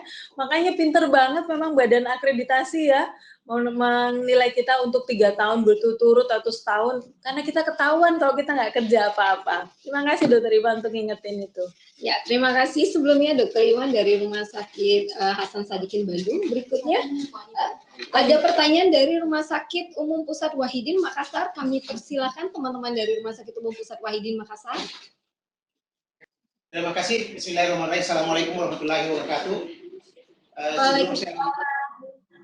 Sebelum saya lanjut, saya terima kasih kepada Dr. Hervita yang telah membimbing kami terkait dengan akreditasi DCI. Ada 2 orang yang akan bertanya. Cukup, satu aja dok. Ya. Mungkin ini masalah teknis yang saya akan pertanyakan. Tadi kan sudah dijelaskan di dalam menilai risiko, itu kan ada ranking. Apakah ranking ini nantinya kita mau selesaikan semuanya atau kita buat 5? Dan tentu saja ini kita akan akan mencari akar masalahnya dan itu perlu ditindaklanjuti. Dan salah satunya adalah misalnya tadi redesign sistem yang tadi Dr. Evita sampaikan, misalnya ALO. Pertanyaan kami di sini adalah setelah dilakukan redesign sistem, itu berapa lama kita melakukan suatu monitoring, ya? Karena ini penting sekali untuk melihat keberhasilan daripada redesign sistem ini, karena bisa saja 1 bulan, 2 bulan tidak ada perubahan, sehingga perlu kita melakukan suatu perubahan daripada redesign sistem tersebut. Yang kedua adalah yang cukup menarik tadi dimasukkan risiko adalah yaitu pembayaran klaim BPJS yang terlambat. Jadi tadi ada saya lihat di situ di slide-nya Dr. Evita, saya hanya mau menanggapi ini bahwa dan juga tadi saya menghubungkan dengan fraud. Kalau kita lihat fraud itu bukan hanya rumah sakit saja yang melakukan, bukan hanya pada pasien, termasuk juga BPJS sebetulnya. Salah satu fraud yang dilakukan BPJS itu adalah keterlambatan pembayaran klaim ke rumah sakit. Itu sebetulnya salah satu fraud yang dilakukan oleh BPJS. Dan yang terakhir adalah ada slide-nya tadi Dr. Vita, itu tikus, ya. Kalau tidak salah itu tikusnya itu rupanya sudah dilatih manajemen risiko sehingga dia tidak langsung masuk dalam perangkap. Terima kasih. Assalamualaikum warahmatullahi wabarakatuh. Waalaikumsalam. Waalaikumsalam. Ya, silakan Dokter Vita. Selamat Pak Dirut beserta teman-teman semuanya untuk perolehan akreditasinya lulus langsung. Oke. Ya, sengaja itu Pak Dirut kenapa saya menampilkan gambar tikus itu supaya saya juga malu diri kalau saya nggak mau belajar manajemen risiko ya, masa kalah sama tikus ya. Baik, yang pertama Bapak tentang apakah mau diselesaikan semua ya, tergantung resources ya Dok. Saya pernah bersama teman-teman di sini menetapkan hanya yang ranking 1. Ternyata itu membawa masalah kepada kami ketika kami ISO. Gitu, karena mereka melihat lah kamu masa cuma menyelesaikan 1 padahal masalah-masalah yang lain juga penting, sehingga akhirnya mereka mengatakan bahwa sekarang kami nggak menetapkan rankingnya sampai berapa, tergantung kapasitas, termasuk unit pun kapasitasnya beda-beda, kematangan organisasinya juga beda-beda, jadi saya serahkan, tetapi tidak lagi hanya 1 ranking gitu. Jadi tapi yang ranking 1 selayaknya dapat perhatian. Nah, terus tadi dokter menanyakan tentang berapa lama dievaluasi kembali. Dok, tadi di dalam tabel saya itu yang memudahkan saya juga adalah adanya deadline. Gitu. Jadi itu mau diselesaikan kapan? Sehingga pada saat itulah sebenarnya kita bisa mengevaluasi. Meskipun FMIA, hasil pemotretan dari FMIA ataupun dari daftar risiko itu ya dok, kadang-kadang terutama yang FMIA karena redesign, bisa juga kita cobakan dengan PDSA dulu dok.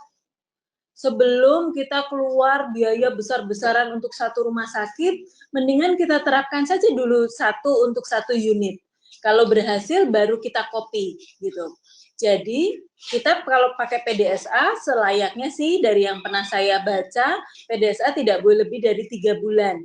Udah harus dapat hasilnya gitu. Jadi jangan sampai Pak Dirut udah habis-habisan ternyata setelah 3 bulan nggak bagus gitu. Jadi sekali lagi, Dok, kalau sudah temukan rankingnya, terus kita mendapat gambaran bahwa harus redesign, monggo saran saya di PDS-akan dulu dengan waktu yang pendek. Setelah oke, yakin kita ini bagus, baru monggo Pak Dirut investasi lebih besar lagi untuk satu rumah sakit. Tapi kalau enggak, kan kita nggak keluar terlalu banyak. Nah, jadi kembali lagi bahwa itu tergantung deadline yang sudah kita tetapkan. Nah, kebiasaan kami yang mungkin bisa dipelajari setelah kami selesaikan FMIA-nya, sudah berjalan bagus, terus kami tinggal tuh, nggak kami ukur kembali. Namun sebenarnya itu tidak terlalu tepat. Kita harus evaluasi lagi, kalau sampai resiko itu muncul kembali, berarti sistem yang kemarin kan tidak efektif. Jadi artinya harus dievaluasi ulang. Tapi setidaknya patokannya adalah dari deadline yang sudah kita tetapkan itu dulu. Nanti kalau dia tidak muncul lagi di tahun 2019, berarti manajemen risiko kita hebat. Tapi kalau nggak bagus, masih terjadi terus, ya berarti kita masuk siklus berikutnya untuk kita reevaluasi. Seperti contohnya yang Pak Dirut tadi sampaikan, yang terjadi eksternal ya Pak Dirut, tergantung BPJS kan, seberapa baik hatinya pada kita. Saya menduga semakin banyak pasien yang menggunakan BPJS, rumah sakitnya makin banyak juga yang membuka layanan BPJS, kemungkinan besar keterlambatan akan lebih banyak tuh Pak Dirut. Nah, cuman jangan jadikan itu sebagai risiko utama kita Pak Dirut. Karena dari hitungan pun, pasti saya yakin sekali bahwa kemampuan untuk dikontrolnya akan sangat sulit gitu. Jadi kalau kayak gitu sih ya mohon maaf lah, kita advokasi sambil banyak doa kayaknya ya, soalnya eksternal nggak bisa apa-apa. Tapi mudah-mudahan Pak Dirut berharap juga BPJS dan siapapun pemegang kebijakan juga punya kemampuan manajemen risiko yang baik sehingga kita bisa berkolaborasi lebih baik. Makasih Pak Dirut. Terima kasih banyak teman-teman. Pak Dirut dari Rumah Sakit Wahidin Makassar. Ya, selanjutnya ada pertanyaan dari Rumah Sakit Gigi Mulut YARSI Jakarta. Kami persilahkan teman-teman dari Rumah Sakit Gigi Mulut YARSI Jakarta. Ya. Selamat siang. Ya, mohon maaf. Kita mau tanya dong, karena ini kita cukup belajar tentang mutu dan juga manajemen resiko. Bisa diterangkan lagi tentang cara perhitungan dari RPN? Cara perhitungan RPN Cara ya, Dok? perhitungan RPN ya, Dok? RPN-nya yang dua.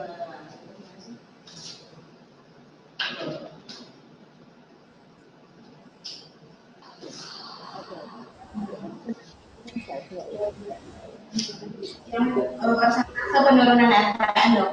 Persentase penurunan RPN. Baik. Baik, saya akan coba tampilkan slide saya tadi untuk membantu dokter barangkali melihat yang RPN pertama. Persentase RPN.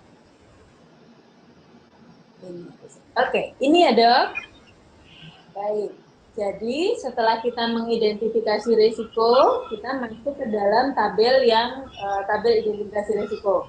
Tunggu ya Dok, masih agak delay. Saya coba turunkan satu untuk lihat tabelnya. Oke, ini dia tabelnya ya Dok. Jadi risiko sudah kita identifikasi, maka kita tuliskan Dok, misalnya seperti tadi keterlambatan pembayaran klaim, terus SDM yang keluar akan banyak dan seterusnya. Kemudian kita hitung dampak kali frekuensi. Dampak yang nanti setelah ini dokter akan lihat. Jadi apakah dia cederanya tidak ada cedera sampai cedera berat, kerugian ringan sampai kerugian besar.